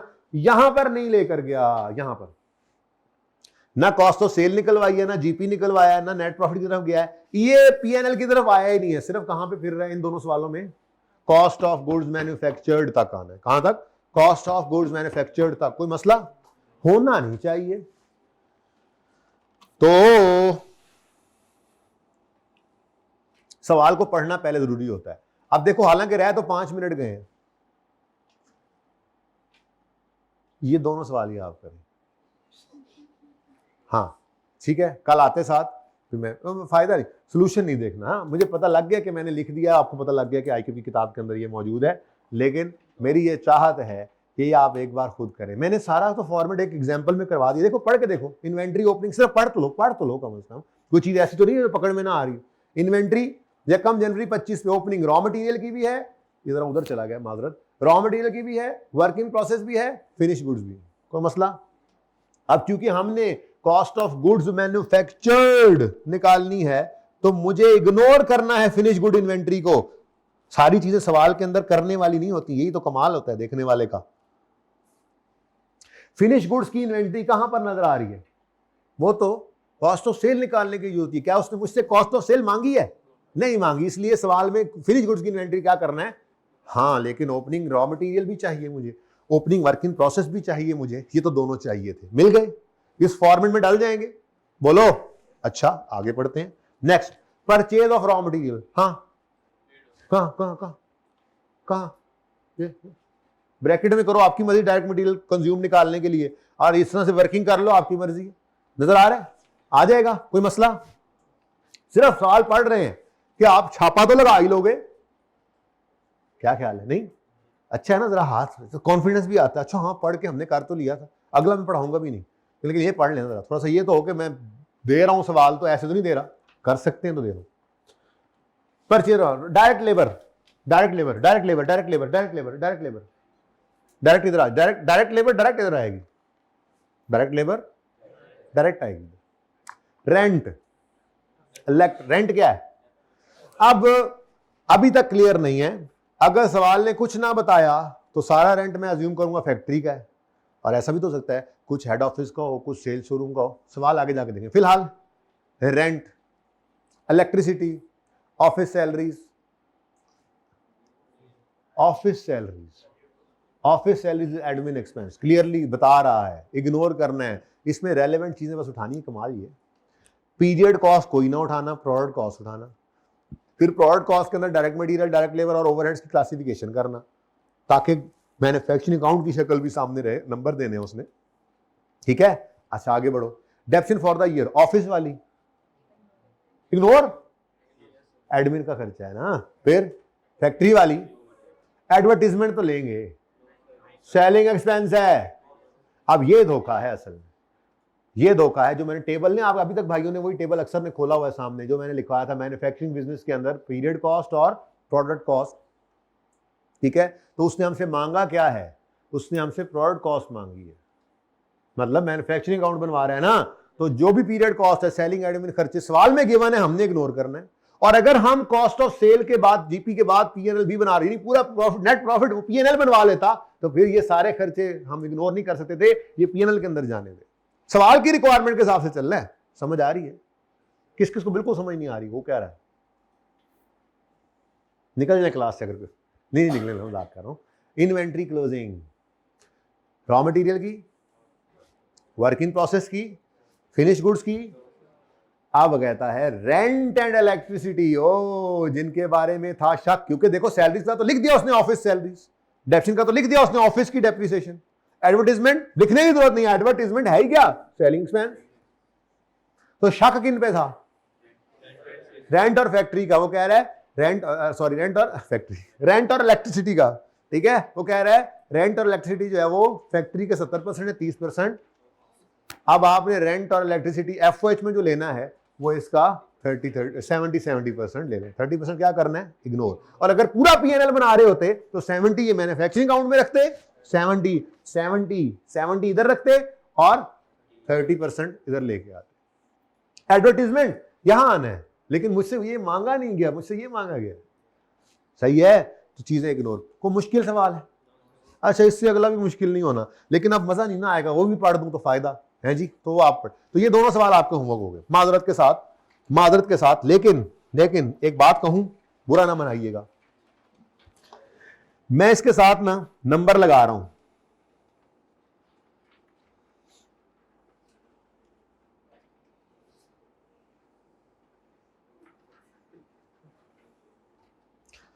इसके साथ ना जनाब मैंने 5 मार्क्स लगाए, चलो मैं 6 लगा देता हूं आप लोगों के लिए, सिर्फ आप लोगों की खातिर।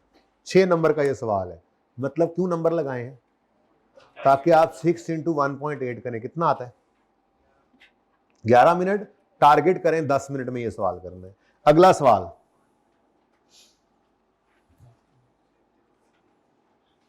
इसको मैं देता हूं जी 8 नंबर। कितने टाइम का सवाल है, 15 मिनट इस पे लगा लेना। तो ये 10 और 15 25 मिनट में करने हैं, ठीक है। हाँ, पहले वालों को मैं पाबंद नहीं कर रहा, छोटे छोटे सवाल है, अब टाइम खत्म हो गया, ठीक है। उनको भी कोशिश करना स्पीड करें, लेकिन उनकी समझ आए ना आए कोई बात नहीं है, वो तो मैंने कराने हैं ना अभी, ठीक है। ये मैं करवा चुका हूं आपको, इसलिए ये लाजमी करने। तो पहले मैन्युफैक्चरिंग काउंट करिएगा, फिर ऊपर वाले सवालों की तरफ जाइएगा, ठीक है। पहले ये दोनों सवाल करके फिर पहला, दूसरा, तीसरा, चौथा, 5वां, 6वां, ओके। एक और सवाल काम कर दूं या हो जाएगा, पहले 6 हो जाएंगे। चलो, अल्लाह हाफिज।